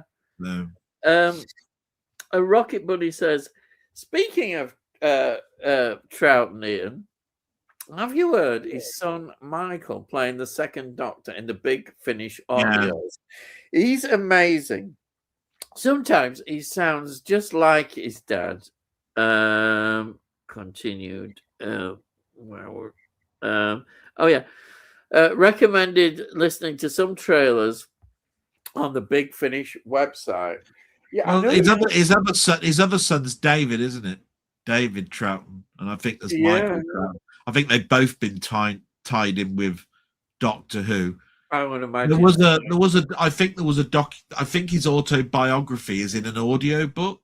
Patrick Troughton. Yeah, I think it talks about his life privately, where he was going between two women. I think he was married and he had a mistress. Yeah, and wasn't one of them in a David Tennant story? Yes, I'm sure they've been in the news. It was the one set with the people that spoke weird or something on a train. It was like Moonlight or something. It was called or something like that. Midnight, was it? Midnight, that was it. Yeah. But I know that he used to bring the boys onto the set. Yeah, right. So I do know that they doubted over their dad. They did. Yeah, I think there was a rift for a time because they didn't know that he had another girl on the side. I haven't listened to that autobiography. I keep meaning to look it up because I'm a big Patrick Troughton fan, and I always think of him as being one of the nicest blokes going around. And then I don't like to read or hear about an autobiography where he was doing that to someone. You know what I mean? Because it might make me change my opinion. Yeah. But every time I see him in an interview, he's the nicest of people. He jokes about an awful lot. Yeah. You know, because there's one famous interview of him on Pebble Mill where he says, "I don't remember saying that," and he said, "You just talked about it off air just now." You don't really? Oh, I think you misunderstood what I was saying. You know, and all this sort of stuff, right? And you could just see the jokiness about it all. Yeah. So I just think of him as being the best dad in the world, and I don't really want to hear about him not being. He was a jobbing actor. He had to work. Yeah. He was always Doctor Who was a year-long production where he would never have a holiday. He had to have holidays during productions and have him write out the story so they could accommodate people to have holidays. That's how much of the production schedule it was. People forget, don't they? People forget that. Around. And I've known that for such a long time, and I just go to myself, "Wow!" Just think what that'd be like. It's almost like an office job. You're going to the office. Yeah, it becomes that. I always think of being on telly and doing all of that sort of stuff as being. It must be a magical day every day. Yeah, and to him, it must have been like a production line. And that's why some writers had to make sure that in some stories the Doctor was hardly in it, an episode or something, because he's on holiday. Yeah. Oh, look, Fraser Hines has got the measles. We got to do something about it. We'll change his face for the next 4 weeks. Yeah. So it'll be a totally different actor, and we got to write that in. And, they were lucky they had that story to do it. They had the right story. They could do what I mean? It's like, wow, that some of these people are miracle workers because they've got to do that on the fly. It's like, wow, what are we going to do here? Oh, I know what we'll do. We'll write a story where all their faces change because he puts their faces wrong in these cut-ups. And I'm going, wow, what a bloody idea that is. Really creative. The mind robber, that is, isn't it? Yeah, the mind robber. Yeah, on my reviews. Right. The one story where it cost absolutely nothing because everything's white. Yeah. There's absolutely nothing around. Oh, look, where are we? Look, we're in space. Look, there's nothing around us. All they had to do was just have white sheets around everything. Yeah. There you are. You got, that must have cost 20 pence. Now, Sire says, yes, I remember Dennis Waterman. Tony, I think of the Little Britain sketches. You want to write the theme song, sing the theme song, and you see this miniature Dennis Waterman. It's very funny. Yeah, because ever since Minder, he sang every bloody theme song, didn't he? I wonder what Dennis Waterman thought of that portrayal of I him? don't know. Because I'm sure he was alive when he I would have been remember. I alive. remember when he was on Top of the Pops when the Minder theme was on. Oh dear. Was in the charts. Oh God. Yeah. Uh, um. So. Then, oh yeah, so it says, I know they always made fun of him for that. I was thinking, did he sing any other themes apart from mine? Oh, he did, yeah. Oh, right. He was in a load of BBC comedies and ITV comedies, and they had, and he used to sing those. Yeah. David says, I need to rematch Roots and Shogun again. Rewatch, yeah. Yeah. Great series. What can I say? Mini series, weren't there? Absolutely brilliant. There were so many Remington Steels and things like that, like books and stuff that they turned into mini series and stuff. Like I said, I used to love the mini series. I told you that John Adams mini series is absolutely gorgeous. Yeah. Because we have a link with Roots, don't we, for a certain actor. Well, yeah, LeVar Burton. Yeah. The thing about Roots with me was it was on bank holidays. They used to do these. It was like from 4 parts, and they'd have it on the Friday, the Saturday, the Sunday, and the Monday, and it would always be on at 9 o'clock, and it was a couple of hours, and it was something that you stayed up for. So, I got to watch episode 3, and all of this sort of stuff. It was series. I loved all those miniseries. They did things like Jackie something's Riders and all of this sort of stuff. Stuff that was a bit risque because it was about sex and in horse riding and all this sort of stuff. That's right. Yeah, Jackie Collins's Riders and all that. They did a load of them. Yeah, and I used to watch them. I used to love watching them. What was that one? Cain and Abel. That had Sam Neill in it. Oh yes, Cain and Abel was a big one. Yeah, I remember that. Wasn't that written by Jeffrey Archer and all that stuff? Like that. But what I'm saying is Sam Neill was in that. And you went, Sam Neill has done all sorts. If you look at what he's done in his career, it's a hell of a lot. And he's still doing it. And then Tony says, with regard to Amistad, slavery had already been abolished throughout the British Empire. I know that the British Empire, we were ahead. Around 1808, I think. That ship would likely be carrying them to Brazil. Yeah, they didn't stop slavery until much later. Yeah, it took a long time for it to go around the world. Yeah. I know we were ahead. People forget that. We were ahead with slavery business. Yeah, I think the only thing the British didn't do, and this is what I think is in modern times, is they didn't punish the people that made money from it. Yeah, I think the reason for that is it was perfectly acceptable. So why am I being punished now just because you've written new law? Yeah, if I carry it on after the legislation, then I'm breaking a law. Yeah, but why am I being punished there for something that was quite legitimate? That was the logic, exactly. You're saying he's right, yeah. And that's why sometimes I just go, look, it's history. We know we don't, we've learned why, defacing this building that was made with slavery money. Well, I mean, I don't know.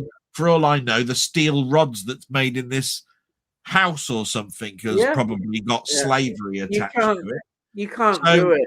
So are you going to start defacing my house because the steel rods that go through the bricks and also are made with money from drugs or something? It's not controversial. I don't see why any government now should pay compensation because it's not our fault. We shouldn't have to suffer our generations. It's not our generations at all. As long as history portrays it as wrong, bad, we recognize it.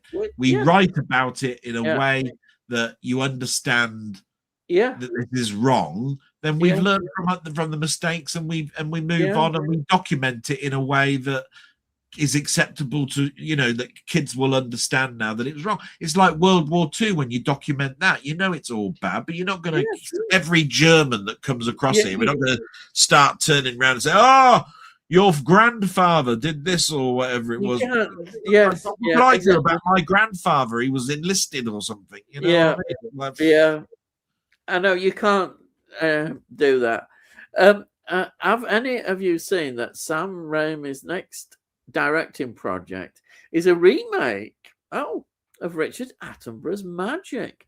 Not sure if anyone has been cast yet, but I'm not sure if it's a good idea. Well, yeah, I mean, Yeah.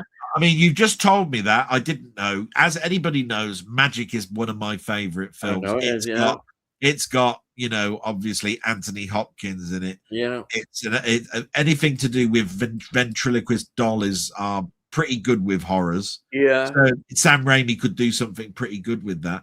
But is it something that he should do? If he loved the film, I hope he does a really good reimagination. He needs to change it, doesn't he? He could. But I mean, it really was a sort of a love story, really, isn't it? He wants to go out with this girl, goes, you know, and of course he's going mentally all over the place in that. Yeah. Even kills his agent, and that's Burgess Meredith, isn't it? I think it's one of the first early things of a film with Anthony Hopkins in that I saw. I saw him in War and Peace on TV, the BBC series, and then I saw him in that. So I think that's the first time I really became aware of him, really, as an actor. Yeah. And he's been going quite a few years, hasn't he? It's quite a big career. Is he retired now, or does he still work? I don't know. I wonder what the last film he made was. What that would have been. Well, the last film that I saw him in that I thought was quite new was that one I sent you. Oh, the one with the children. Yeah. Maybe he's still. I don't think maybe he has retired. Maybe he just does the odd project now and again. Yeah, like I that. Would say that's it. Yeah. I've seen him in a few. I've seen him in a few new documentaries just recently talking about things. I think he hasn't totally retired. I don't think. Anyhow, right. Tony says opponents to British taxation of the American colonies threw chests of tea overboard in the Boston Harbor. Yeah, the Boston Tea that's Party, right. Yeah. It was all in the documentary last night. Yeah. Don't think Rocket Bunny says, don't think I've watched Amistad. It's on Amazon for $3.99. So I've added that on my watch list. Cheers, Ian. Well, I hope you enjoy it. Nothing I say now goes on his watch list. Yeah. As I say, it's a Spielberg film. I mean, it's amazing. Absolutely. I had a nice run with Rocket Bunny because I was saying things like Outland, Westworld. Blah. He's like, "Oh, you bastard, Del! I've got to put that tomorrow." I don't do any of that now. I don't come out with any good films anymore for him to watch. I feel quite sad about that, really. Oh, you will. You'll find. Don't worry. Rocket Bunny. Oh, he doesn't love me anymore. You can come out with them, lad. Yeah, I'll try. I'll come out with a doozy of ones. Yeah. Well, if Rocket Bunny, if you haven't seen Magic, which was Magic is amazing. There you are. He's a big supporter of Magic, so Magic, very good. And then Sai says, "Is that the Boston Tea Party?" Yeah. Of course, it is sort of. I mean, and says it was all to do with tariffs. Yeah, it was all about. Yeah, yeah. It was our king that basically said, "Oh, we're going to tax these bastards." Yeah.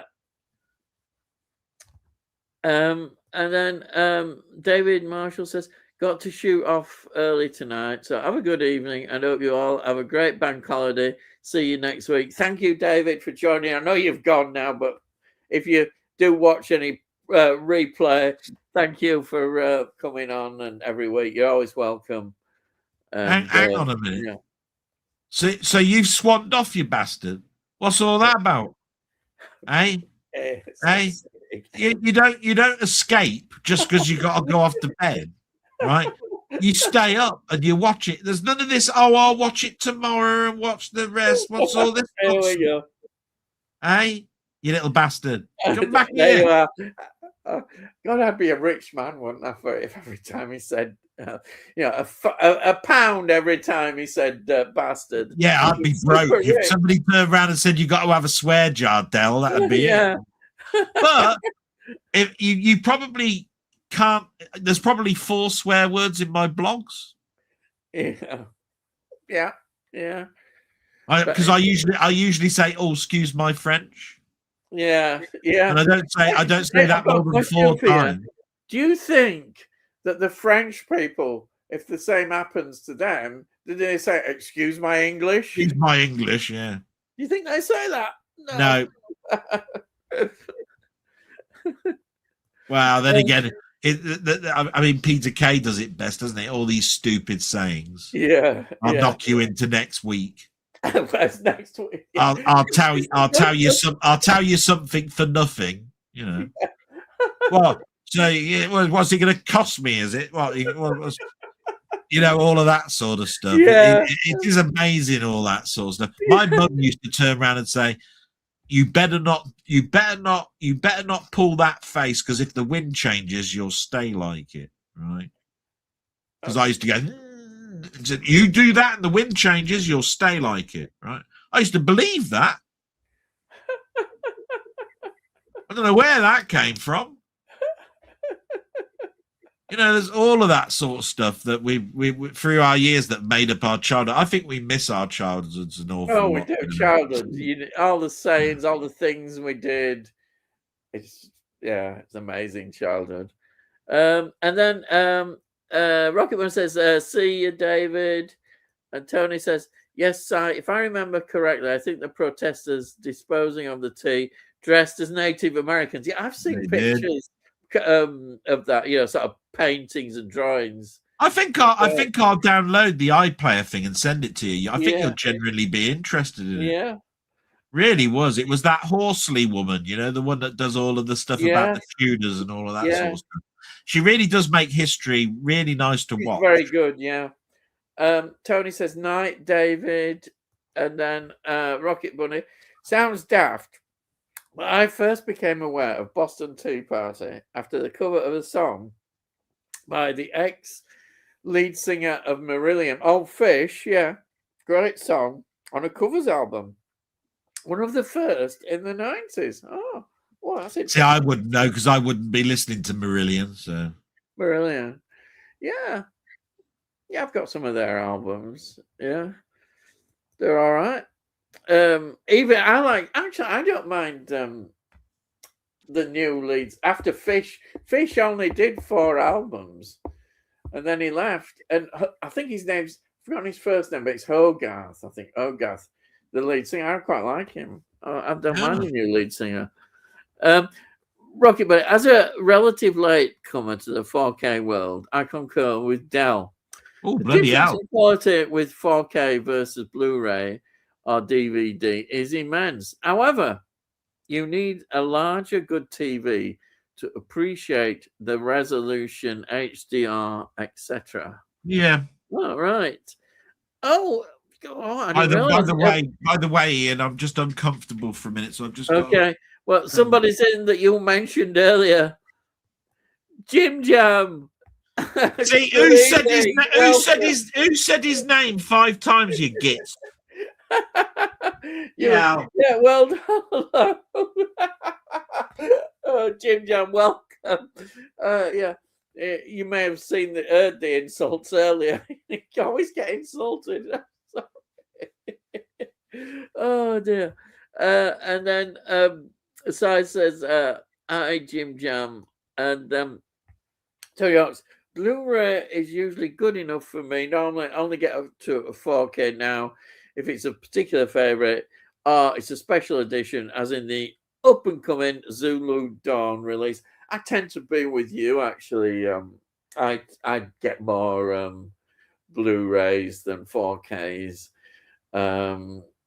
But maybe if it's a special film, I might get the 4K sometimes. That's what I do. It's like that Operation Hail Mary. I think I might have to get that in 4K, I think. We'll see when it comes out. But it's so good. Okay, so Jim now says, our Oi party just got started. And then it says, hi, Si, and then hi, James. And then Jim Jones says, I'm not going to talk about network tonight. There you are. He's not talking about network. And then Jim Jones says, tell you okay. Yeah, hey, Jim Jam, good to see you, Rocket Bunny. Tony says, won't be the same if you don't mention the network, James. I know it's statutory. You've got to normally mention them. I didn't. Tony says, I didn't dislike or regret watching William Tell Dale. Just didn't think I'd be likely to want to bother seeing it again. I understand that totally. And then Si says the new Robin Hood film with Hugh Jackman looks a bit like Robin and Marion mixed with a Quentin Tarantino film. Well, that's certainly an interesting mixture.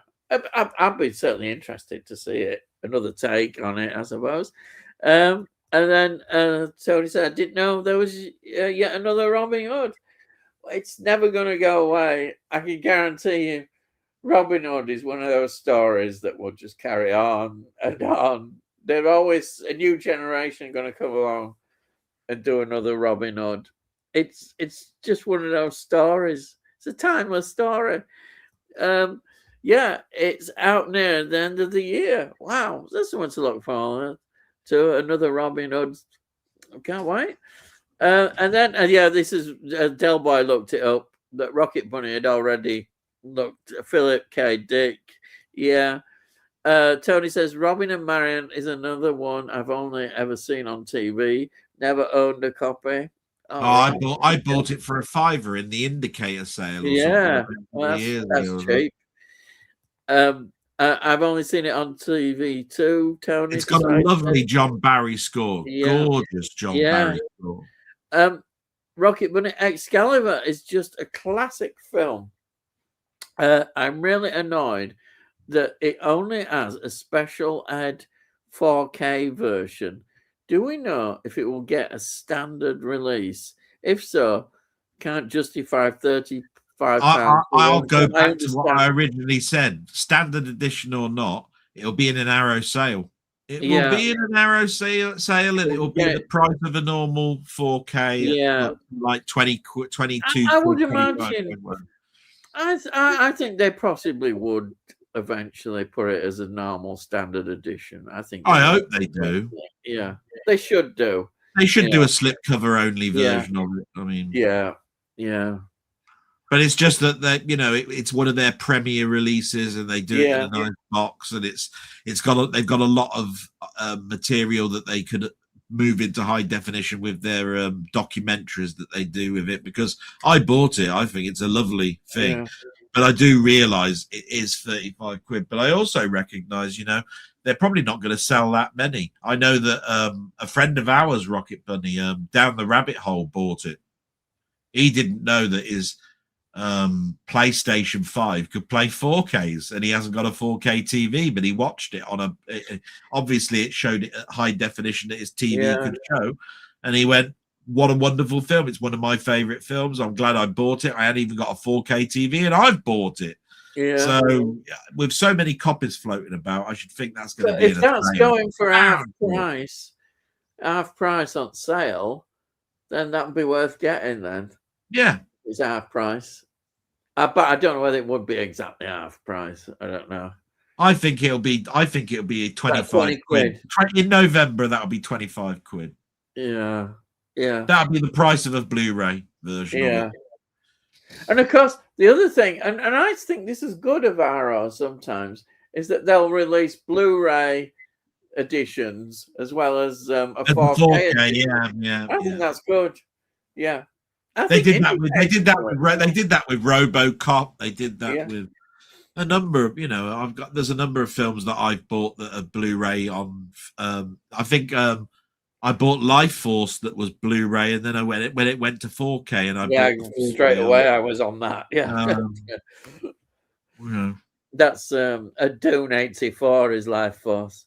Yeah. Oh, I'd love to buy that Dune that's over in Australia. Yeah, But I'd Jesus love to buy Christ. that. But I also know this: as much as there is a fear of missing out, that's going to be re-released. Yeah. June 3 comes out in November. Yes. So they could cash in. I'm sure somebody's going to do a June, the old one. Yeah. Any moment soon. Because the second series, remember that they did a series of it, and I sent you the 6 episodes. Yes. Yeah. They're bound sure that when the second season comes out, you see, with the June 3 and a second, they've got to go back to the 84. Are they definitely doing a second season? Yeah. Oh, right. Yeah. It's funny because it was 6 episodes. It was 6 episodes long, and then I think I was ranting away about TV series as not as good thing, but to be fair, I did actually quite enjoy that. I want to know when next year they're bringing out. I want to know next year if it is next year when they're going to bring out Polybius. I want that. Oh yeah. And I also want to know are they bringing that out in physical media format because I want to buy that more. I bet it's Apple. I don't think so. No. Unless things change. Yeah, they bring out Fallout and stuff like that. Anyhow, Jamie says Fallout's great, by the way. The second season of that comes this week for me. Oh. The Steelbook. Fallout, yeah. That's another game. That's another game made into a TV series. Yeah. But it's done right. It's actually very good. Well, people have talked about that as a good series. It's been it is. It is. It's an exceptional series. Yeah. I ought to send you a few of these things. Yeah. But the next thing I want to send you is going to be that John Adams mini series. It was brilliant. Yeah. I remember Jim Jam. He was going along the shelves and he actually picked it up, put it back on the shelf. I said, "You stupid bastard! You should be buying that. It was only £3."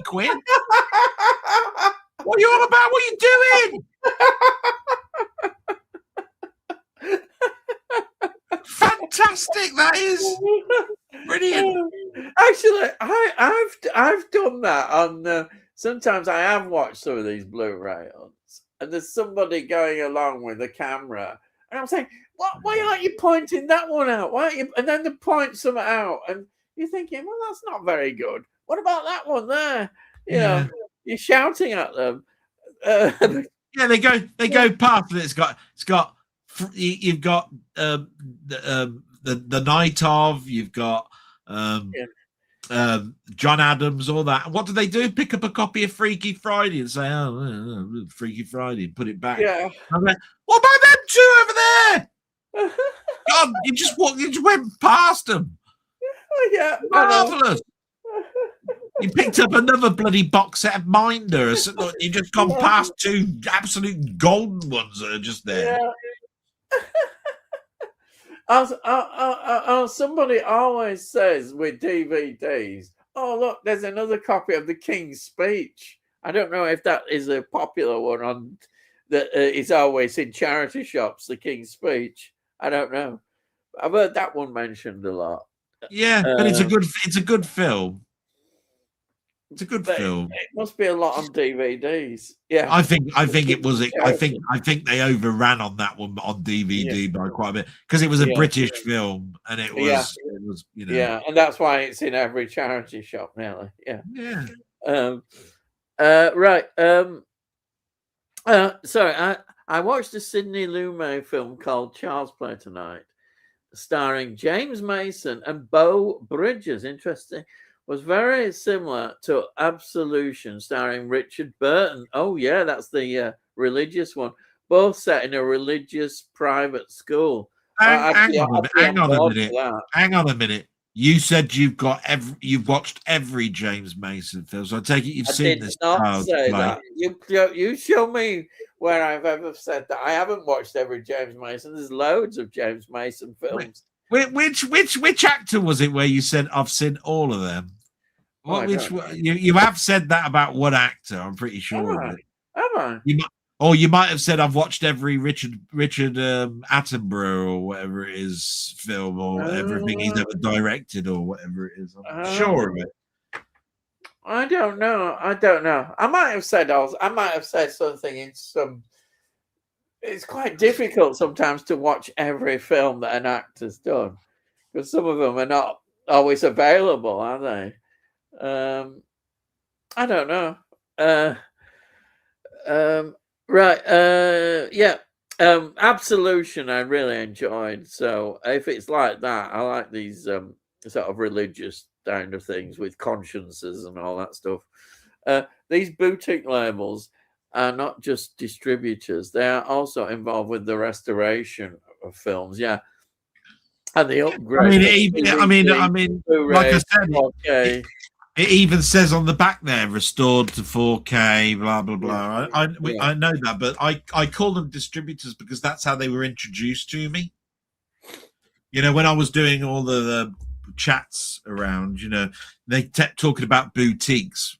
We used to have after talks after the thing, and they'd say, "Oh yeah, I got it on the boutique label." And I said, "What do you mean by that?" I said, "Oh, you know, Arrow and all of that sort of stuff." And I went, "Oh right." And they, you know, and I'd say, "Well, aren't they then distributors?" And they'd say, "Yeah, but they convert the films." And I just go, "Oh right, another way of bringing them out from studios that have gone under." Then that's what I took it as, because you only have a small amount of time to talk about things, so you learn about things. But of course, if you read the back of the box, it will tell you, yeah, we've restored this. You know, it actually says it. But I still count them as being a different distributor than the original one. Yeah. Actually, sometimes as a special feature, they show the restoration of the films, don't they? Oh, yeah, they do. You see the negatives before and after and all that kind of stuff. And then we've got Wee Bob Art. Hi, gents. And all. Hello, Bob. Hello. What you doing here? You should be drawing something. And then Tony says, "Hi, Bob." And then Si says, "Hi, Wee Bob." And then Jamie says, "Question. If America decided to resurrect the Carry On franchise, which American comedians would you cast?" Christ. But it's so British. You can't imagine America even doing anything like that. Can you imagine an American version of Carry On Henry? They can't do it. The humor's different. I mean, you could pick all the top comedians. I suppose we haven't got an awful lot of time, but I'll tell you what. Can you name someone that would take over Sid James' role? Then just knock it down to Sid James was quintessential Carry On for in a lot of people's minds. So, can you think of an American actor that would take over Sid's role? I can't think of anybody directly. No. I'll choose Mel Brooks. Yeah. Can you imagine him? Can you imagine him with his one-liners back in the day, and him, you know, sort of like doing the Jewish jokes or something? Mel Brooks came out with, you know, may the force, may the Schwartz be with you, and all that sort of stuff. I think he'd probably because he did parody an awful lot. He's more. And then again, I can imagine Gene Wilder probably playing. Oh yeah, Gene Wilder. One of those roles. Yeah. You know, maybe Charles Hawtrey, or maybe, you know, or yeah. It'd be harder, I think, for the women. Yeah. You see, the Carry-Ons are so British that doing a similar thing in America, it just doesn't seem to. It wouldn't work. I mean, it's like British comedies and them making an American version. There are a few that have worked, but a lot of them don't work. That's reality, isn't it? Yeah. I mean, we tried to put an American actor into it, didn't we? Because we put Phil Silvers, and into it. Actually, to be honest, that's not one of the best either. Carry on, follow that camel. It's not a brilliant one. The other thing is we tried to bring it back and bring our English comedians into it, didn't work again. And that didn't work. No, because I think you'll find it was these were sort of like names that were ingrained in us. Yeah, it was the time. It's something to do with the particular moment in time, because it shows the fact that those last maybe 3 or 4 Carry On films really go downhill pretty badly. Oh Christ, yeah. They really go downhill. I mean, you brought in people like Patrick Maurer and things like this, and you just go, what? Carry On England, Carry On Emmanuel. They're all Suzanne Dandel. I mean, you brought in a name and you just went, who's that? Yeah. That Carry On England didn't work, did it?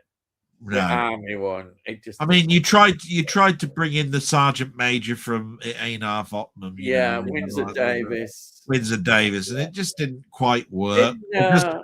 Windsor Davis, you'd expect him to be with, what's his name? Who he was with, the little short guy. The little guy. I've forgotten his name. But he was a singer. Yeah. Something does something or other. You know what I mean? I can't quite remember. But anyway, if he was the who he was the Sergeant Major, and he was the person that was being played by not Peter Butterworth, was it? It was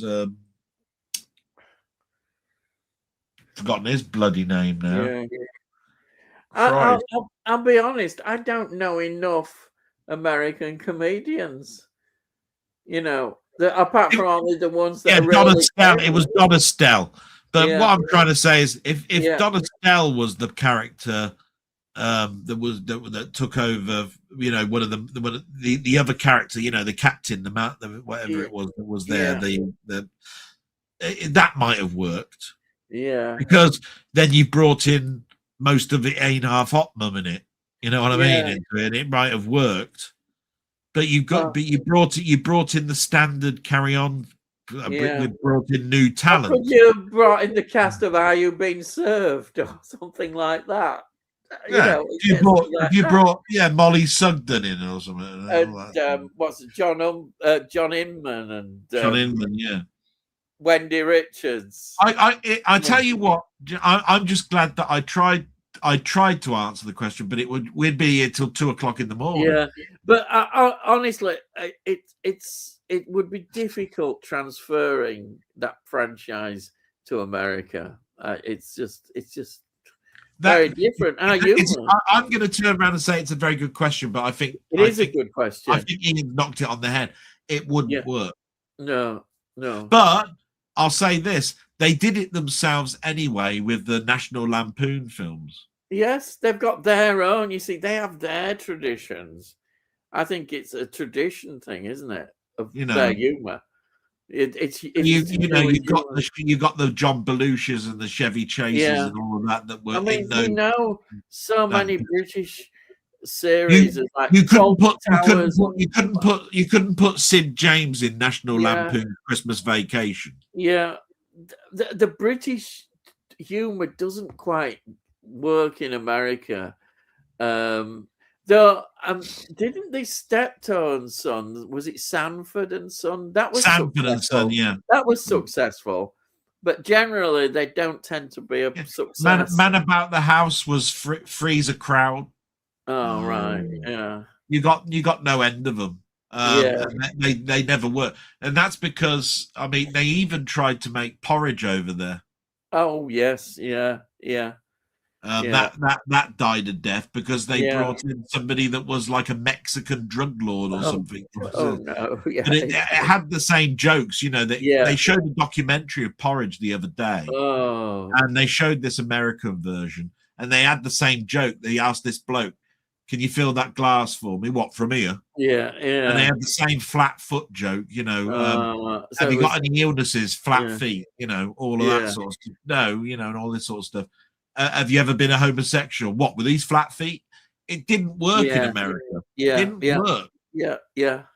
It was. Because I'll tell you why, and they actually knocked it on the head. They said the reason it didn't work is that Ronnie Barker was the everyman, and this guy wasn't likable.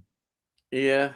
Even though you knew he was a prisoner, you just knew that he was the person that was going to try and break the system in a subtle way. You knew he couldn't win, but you don't let the bastards knock you down. That's what this is where my swearing comes from. You don't let the bastards knock you down. That's what he Yeah. always said. You know, Yeah. you have little victories where you steal something from the canteen or whatever it is. You've got ping pong balls that you've nicked from somewhere or whatever it is, and you know, that's the little victories. You're in prison. You ain't gonna win. Yeah. So, and that doesn't portray over in America. No. Because you're not gonna find anybody that finds a prisoner a likable person. Yeah. It's amazing how we look at Robin Hood. Yeah. Yeah. How can he be a likable person? He goes around firing arrows at everybody.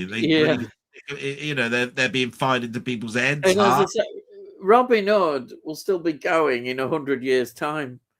Yeah. It's that part of our culture, Robin Hood. It is. Right. Remember, says hi, Bob, and then we've got Tony saying, "Can you count politicians, Jamie?" Oh, can you count politicians? I don't know. And then Sai says, Jamie, I generally think that you wouldn't replace any of the cast by Barbara Windsor with. We had to have a bit of Sydney Sweeney. A lot of people would like a bit of Sydney Sweeney, but there we are. But Barbara Windsor, infectious with her laughter, really, wasn't it? Really, it was her laugh, like Sid James' laugh. Yeah. You know what I mean? Wee Bob Art says, I watched His Three Daughters on Netflix tonight. It's a great movie about grief, hard, but has a lighter moments. Needs to be watched when in a good place, though, I would say. He always comes up with some great films, and he does watch Netflix and that. And I must admit, I've got a Netflix account. I hardly ever watch the damn thing. Really? I just thought you'd have watched more Netflix. But I suppose you ain't got it linked to your TV when you're in bed late at night. Yeah, that's the thing. You see, I could take my Fire Stick out the back of my TV and take it over there, I suppose, but I tend to stream from my NAS drive here. And you fall asleep. So that's it, yeah. I've got all my Doctor Who's on there, and I stream them across and watch those before I go to bed. And then we've got Rocket Bunny saying, I just found The Ugly Duckling, complete film, free on YouTube. Will enjoy. Watch that. The Ugly Duckling. Is that a Disney thing? Oh. Probably. I mean, I must admit, I think when I saw that where it says The Ugly Duckling, the first thing I thought about was Hans Christian Andersen. And I watched that about 6 months ago. Danny Kaye sort of. Danny Kaye, and I can't believe that there probably isn't a 4K of that either.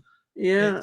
There's got some of those songs in it. Wonderful, wonderful Copenhagen. I would imagine if they did Ugly Duckling at Disney, it'd be Donald Duck, wouldn't it, or somebody linked? Oh Christ! It probably would, wouldn't it? They'd screw it all up. Yeah, we know that. Yeah. Well, or Mickey Mouse there as well. That's all you need. And then Sai says, I meant like horror characters. Oh, right. Yeah. So he's saying the Mount Rushmore of horror. Mount Rushmore thing. Yeah. So he's saying about horror characters like Dracula. I said the actors, Peter Cushing and So if we're talking about the Mount Rushmore, Dracula's going to be there, isn't it? Yeah, Dracula would be there. Jack the Ripper. Jack the Ripper have to be. Yeah. Even though we don't know who Jack the Ripper was, but you'd have to put Jack the Ripper. The funny thing about Frankenstein is the most horrible person in Frankenstein is actually the Baron himself. It is. Yeah, exactly. And in some cases, he's the monster. Yeah, he is. And the way they portrayed the monster was often in a very sympathetic way.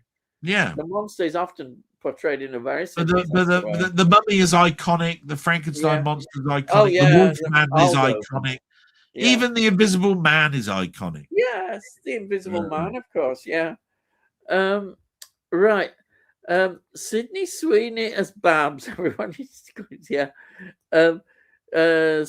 Freddy Krueger. Yeah. Jason Voorhees, Michael Myers, and Norman Bates. That's a good selection. I can't Norman Bates would be definitely there for me. A really good selection. There's loads in there when you look at it like that.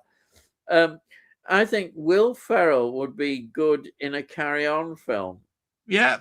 Yeah.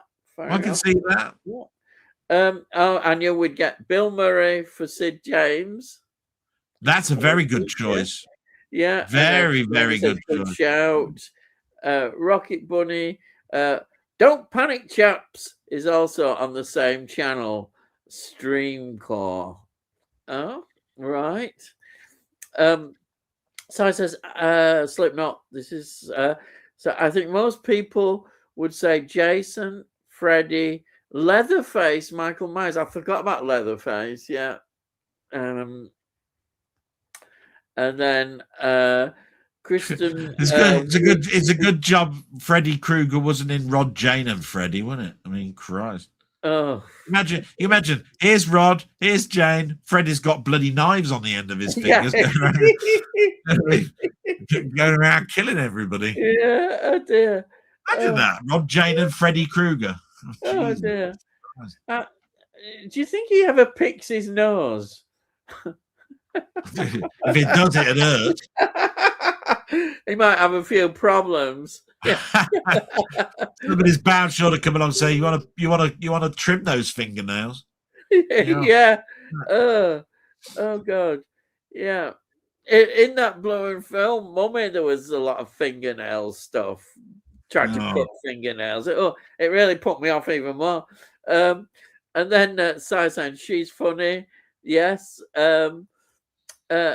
That's another one in the Set Rocket. I'd still have Gene Wilder in it. Oh, because Joan Sims. People forget about Joan Sims. Wasn't Joan Sims?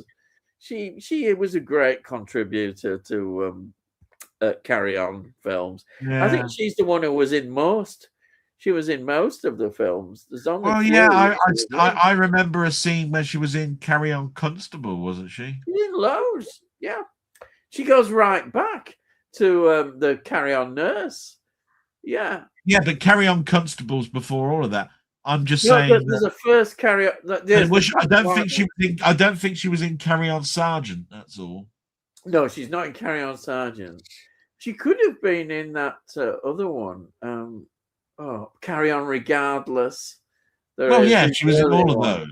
Yeah, she was in all the way up to Emmanuel because she was one of the maids that was downstairs when they were talking about the stories of Emmanuel. Yeah. What I'm trying to get is after that. I mean, take it like this. After that, Joan Sims was in Wurzel Gummidge. Yeah. She had a big career then. Massive career. Yeah. She moved into TV pretty quickly after the Carry On. I can imagine she'd fit in easy. And then so I said, my brother chose the Universal Monsters though. Laugh out loud. He went old school. Yeah, and that's what we did. Yeah. Slipknot, Dracula, of course. Yeah, and then Rocket Bunny. Tony Hawk's. Yeah, sorry, mate. I looked at the set on Amazon. The cast of the films is just an old Brit comedy list. So I started looking where I could stream them. I wonder if anybody thinks of the Blob as a monster. Yeah, I think it is. Isn't it? Yeah. It is, yeah. You know what? I think Joan Sims is quite attractive.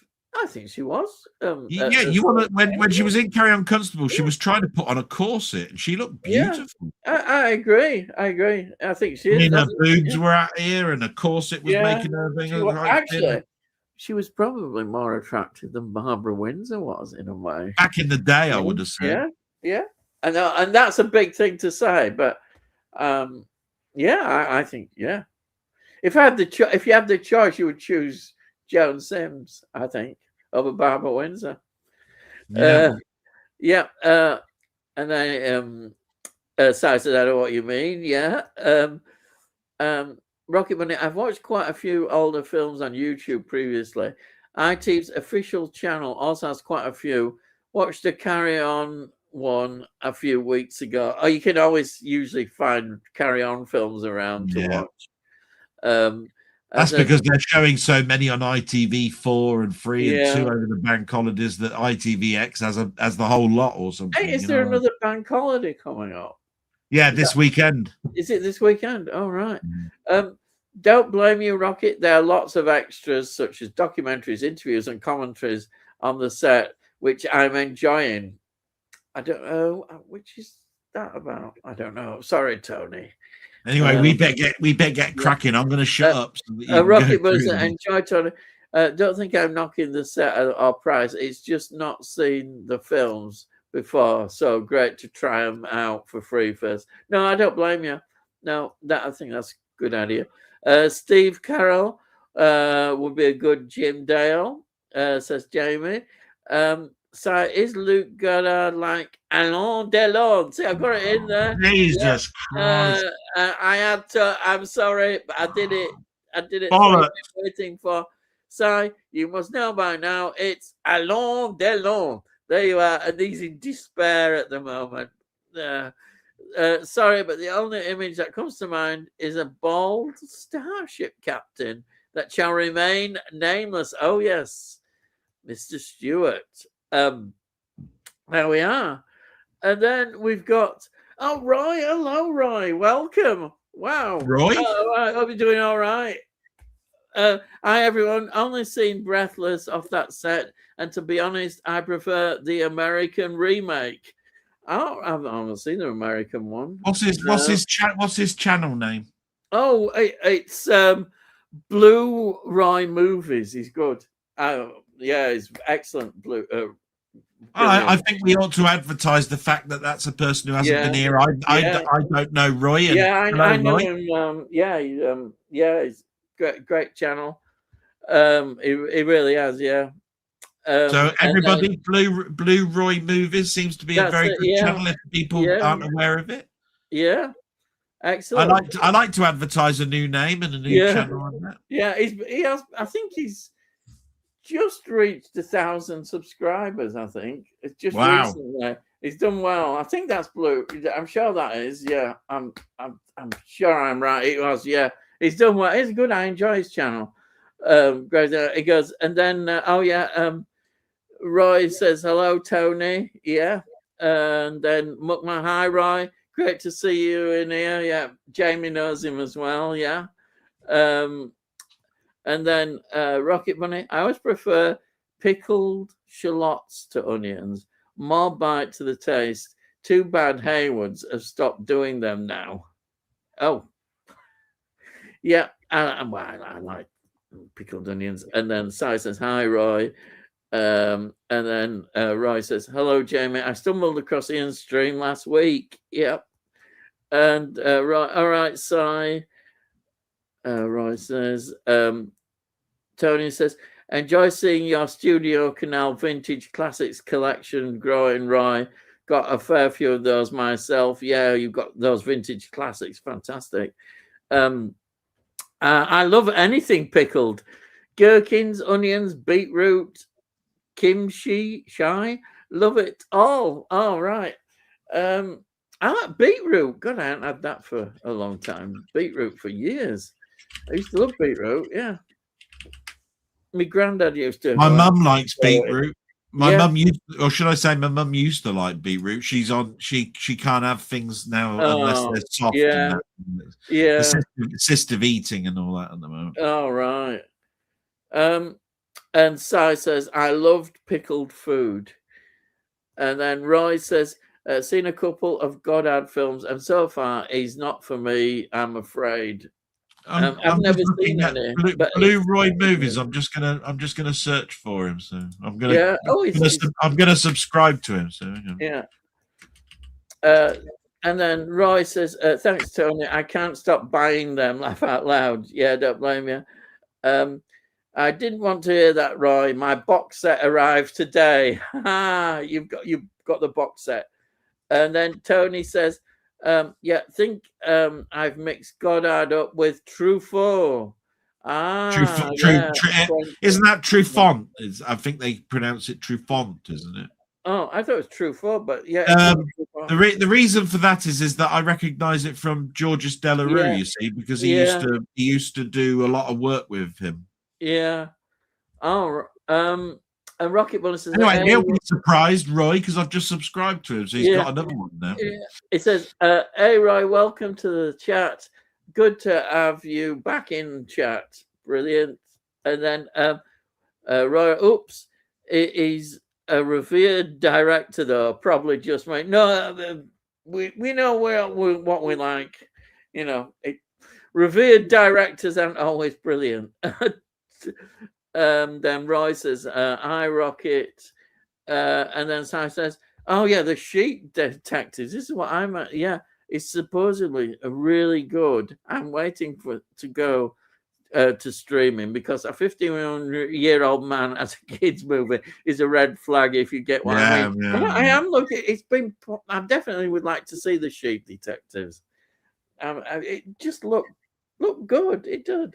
If it is a kids film, so what? I think they'll be a bit upset, Si, if you stood out, if you sort of like were hanging outside the movie studio going, "Hello, little boy. Would you like to get in my car? Yeah, Mummy sent me to fetch you." Which, by the way, all of that came from the information film from the 70s. Do you remember?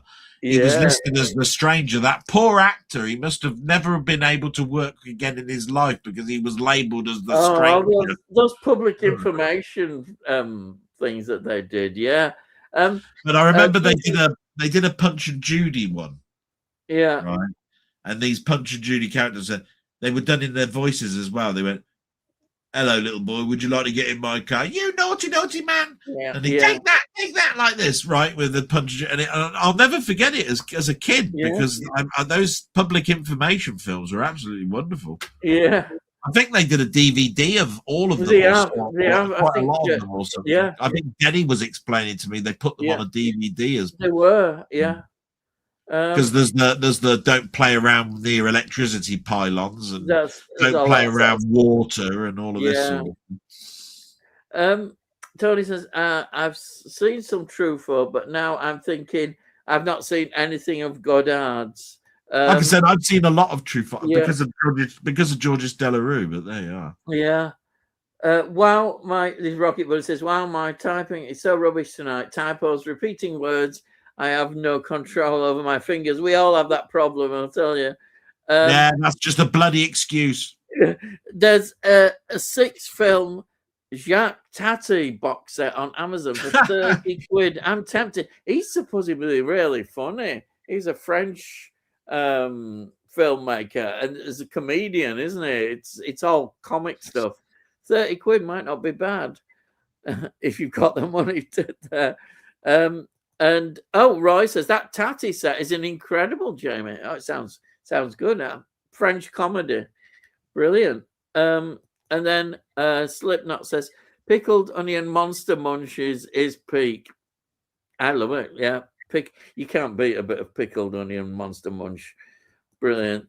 Muckman movies. I own Playtime, but not watched it yet. So we'll watch the first, and if I like it, may plump on for the box set. Well worth doing. Giant Watsits on sale at our co-op. Well, Giant Watsits. I don't know what they're like. I know the small ones might be worth having a go. I know that my mum can have Watsits because they just melt like skips. Yeah, they're lovely. They're skips as well. Yeah. Anyone? Tony says, anyone see any Louis de Funès comedies? French actor of mainly the 60s, 70s. Can recommend him. The Fantomas trilogy is a good start. Oh well, thank you for recommendations. Sounds good. Playtime maybe best film on the set, but all great. Oh well. Oh, that's that other Jack French Cathy. box set for 30 Yeah. quid. Yeah. Yeah, that sounds pretty good.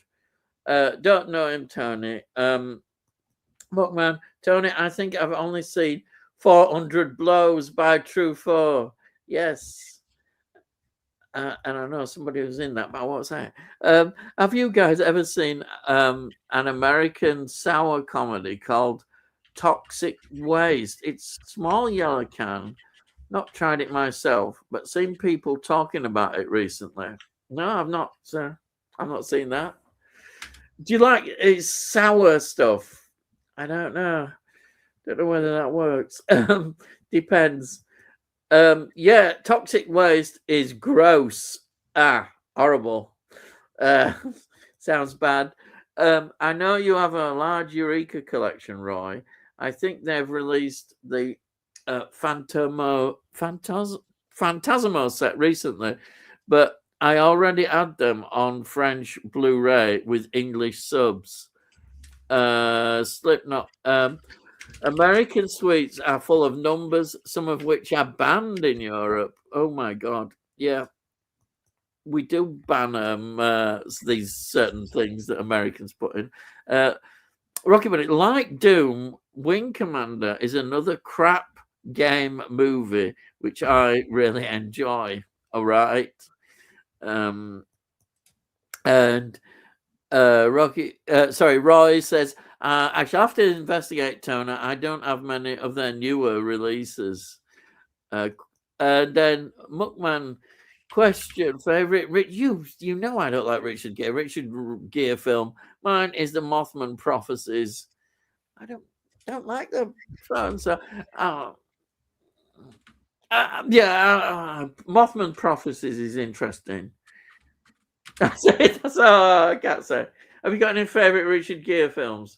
Hello. Good evening. Are you here? Yeah, no, sorry. It's just that I just wanted to put something in the chat, but it was Primal Rage, I think, because it's a courtroom thing. Oh, right. Okay, no, that's all right. Thanks. Yeah, and I'm trying to hurry up, but we're getting there quickly. We've already mentioned Alain Delon. Sorry, did it again.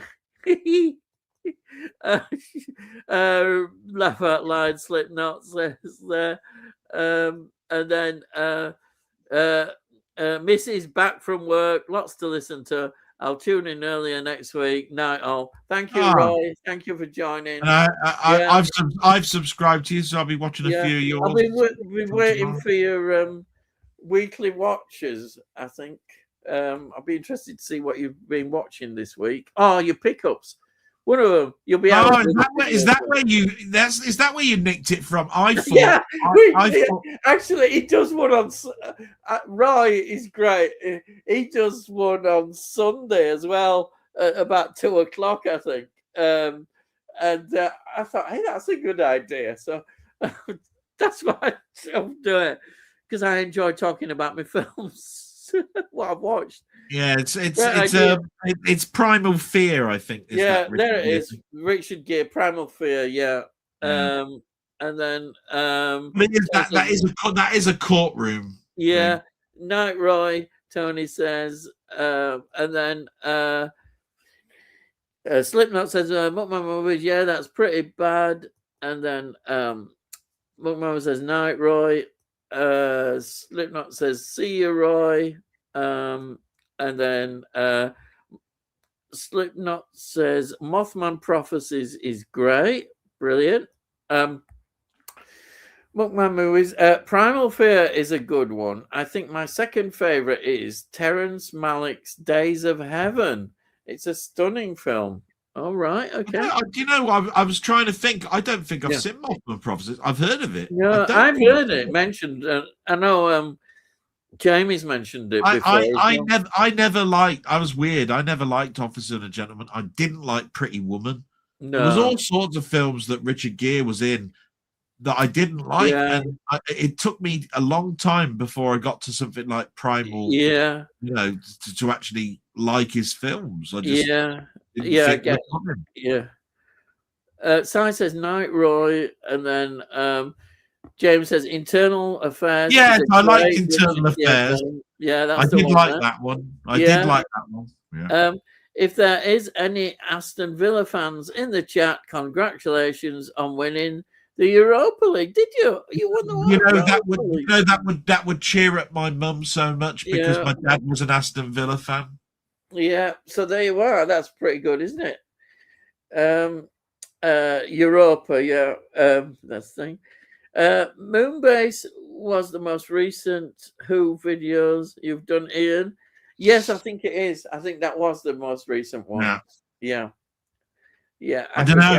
You confuse me every bloody week because every time I go and look at something, it says upcoming in the bottom right-hand corner, and I keep thinking it's bloody there already. No, if it's upcoming, it's not. You can't watch it until day I've set. Well, I know that, but it's got a bloody great big banner there, and it says Doctor Who, and I click on it, and then the little bottom right-hand corner on my phone, it says upcoming. It's in the smallest bloody font that you could ever come across on my phone, and I'm there thinking it's there already. Anyhow, with my head in. God. There's a lovely question and answer with Fraser Hines and Wendy Padbury on Big Finish's YouTube channel, just gone up today. Oh, it's really wonderful seeing their chemistry. It's still there almost 60 years on. Isn't that wonderful? Yeah. The thing is about that, though, is I've seen Fraser Hines and Wendy Padbury on so many panels. Yeah. And I've seen them chat, and they really do. And Fraser Hines goes into so much detail. Like, I was actually going out with the girl when I was dealing with Wendy and all of that sort of stuff. It tells you about all of the actresses that he was married, married to, and all of that sort of stuff. They're very, very interesting. I think it'd be nice that Big Finish bring out actually maybe a CD of some of these interviews. Yeah. Also, it's an archive because he's getting on a bit, isn't it? So getting these things. I mean, how long is it going to be? I mean, Peter Purvis was in hospital before they actually grabbed hold of him to say, "Look, we've now found the Daleks' master plan." That's right. Yeah, it's going to be very long before these people are going to be gone. Yeah, it's true. They've got to think of that. Yeah, definitely try and get them for interviews and that. Cheers once again for the shout. Del Tony says, out. Rocket Boot, one day I'll do a counter of Del saying, know what I mean, in a live stream. My bet it was at least 3 figures. Ooh. You know what? It probably will. But I'll tell you what, don't ever count up how many times I go, All right. If you go to my blog, and I'm always going, but that's a natural. Sometimes you have things that just come out naturally, Anyway, you know what I mean. So, Anyway. So we should have a drinking game. We have a shot every time. Del says bollocks and bastard. Yes. You'll soon be drunk. I only do it for fun. By the way, I only do this for he wouldn't dare do it. His mum would have him for garters, I'll tell you. Oh yeah. My mum would wash my mouth out. My mum would wash my mouth out with soap. Yeah. She would. And in my blogs and all my videos I do, apart from the gaming ones. I can imagine when you're getting killed in the games, you're going mad. Oh yeah, take that, you alien git. I am soft. Forever. Oh dear. Can you visit the cemetery in what's that stand for? Oh, the good, the bad, and the ugly. Oh, there you are. Thank you. It's located near Burgos in northern Spain. It's on my bucket list to do at some point. God, I told you what my bucket list was, wasn't it? Which was Mount Rushmore. Yeah, you've got a bucket with a list in. Don't start picking things. It's 5 minutes to midnight. God, I can imagine you walking around with a bucket and a list in. Are you leaning the wrong way? Oh, good sir. I don't. I'll be under the table in 10 minutes. I don't know why that was sent as 2 messages. Then Tony says, not doing too bad with typos, but my delightful phone has yet again reminded me I should already be in bed. Yeah, so's my phone. I saw a good documentary about some fans who unearthed the cemetery and made a place to visit. They crafted hundreds of crosses and reinstated them. This is the cemetery in that film. Yeah. Tony, you realize, Tony, when we get robots to go with our phone AI, it will be switching your PC off midstream and dragging you off to bed after the reminder. Oh, lovely. I think it may have deleted that last comment as it was related to not being very nice to robots. Yeah, you better watch it, mate. Rocket Money laughing. Rocket Money, genuine belly laughs that, Tony. Put that. We are more than an hour and 3/4 half behind in messages right now. Blooming heck. I don't want that. Sweeney Pilot, 1975, series 1975 to 8. So we've got the dates about Waterman. 150 counts on the UK or whatever it is meter. And then what? Since I mentioned it, and then Rocket Bunny laughing, and then Rocket Bunny. All the President's Men was the last recommendation I watched, Del. Always watching for the next one, you know. Yeah, great film. I genuinely miss the old saying used in common language by our parents and grandparents.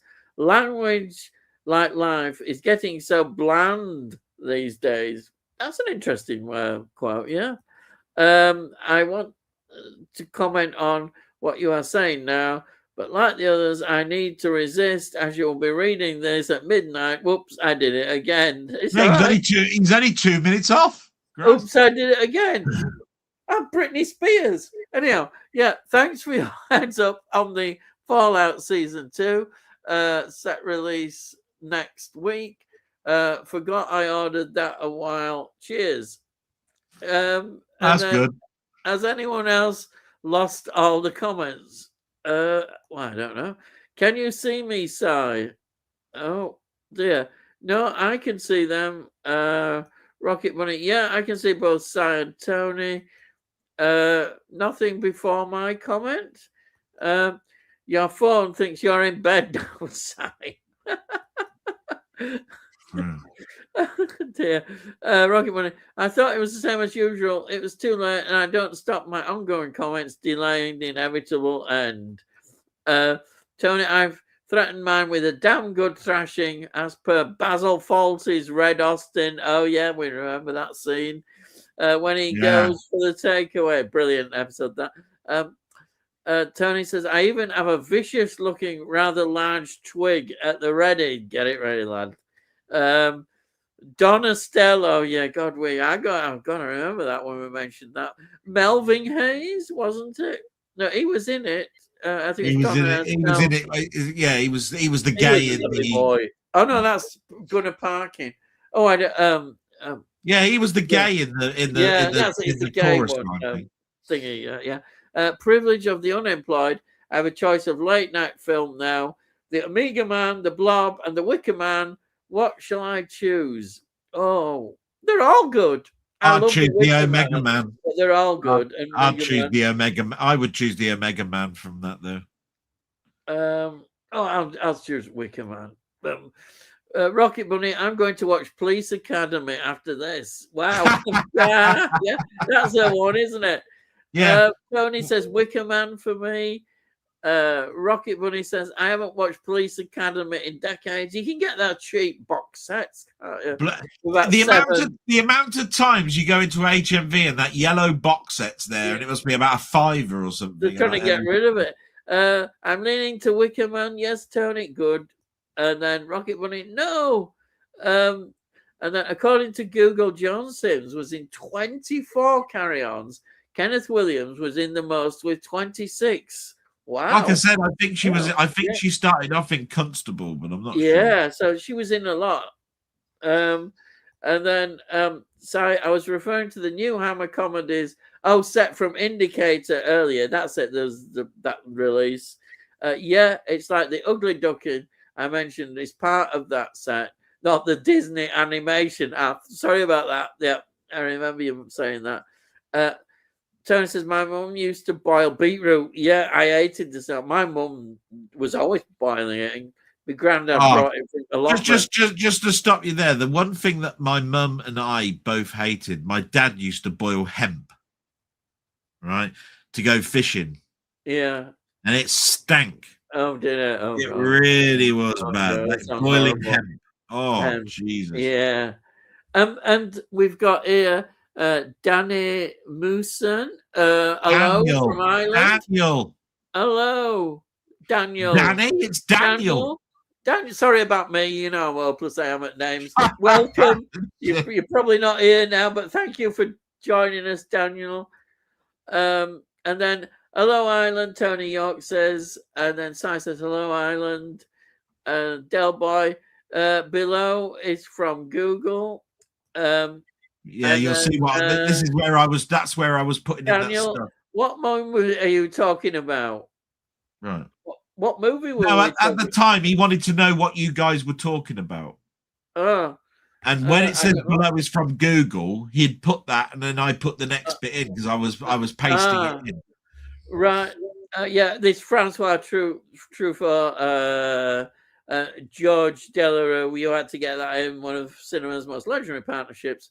24 years. They collaborated in 11 films with Delarue's lush, emotionally resonant scores. And you're on again. God, you've been busy here.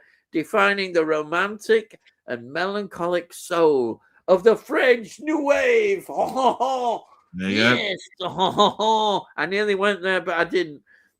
Richard Gere and No Mercy and Pay Per View and 1986. Wow. Do you know, I've not seen them, but No Mercy. No Mercy, I think I've seen. I think it might be that might be one of his better ones. The Mothman's Prophecy always sounds interesting to me. Tony Hawk says, La Di Da Gunnar Graham. Oh, La Di Da Gunnar Graham. That's it. Yes. That's what Windsor Davis used to call him. That's what Windsor Davis called him, wasn't it? La Di Da. La Di Da. Si says, 90 night, guys.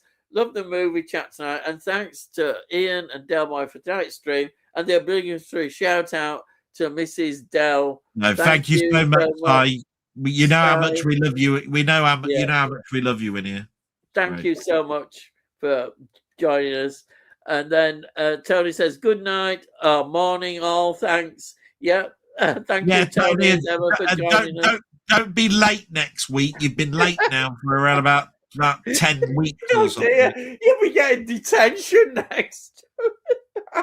You're supposed to be here first. It's always Si that's here first and Rocket second. You get detention. You better watch out. And then Rocket Money says, thanks for a great stream, guys. Maybe a little more expedient at the start to get through these comments so we don't end up so late. Yeah. Take care and Sidney next week. Hey, he doesn't do my salute. It's always it's all Ian. It's all Ian. Yeah, all Ian side. Yeah. I'm just sitting here. Yeah, you're just there to say bastard and all that kind of stuff. That's what you're there for, man. That's it. I'm the bad relief of it all. Anyhow, we better go. So thank you, everybody that has joined us, made a comment, or just watched. Thank you. It's wonderful. We always enjoy it every week, and we'll be back again next week. So let's say as farewells now as we normally do. So it's goodbye from me. And it's good night from him. Good night. Yeah, but I always do my salute. Salute. In fact, actually, I had to knock Colin Jones Bonder because he turned around and said salute. I said, that's copyright me. Yeah. Well, I like this comment. Okay, salute, you bastard. Oh dear. Right, so yeah, you've said the Frankie Howard bit. Yeah. Thank you so much. And everybody, I love you all. I really do. And all I've got to say is I'll see you again. Bye. Bye. We're still going. We're going.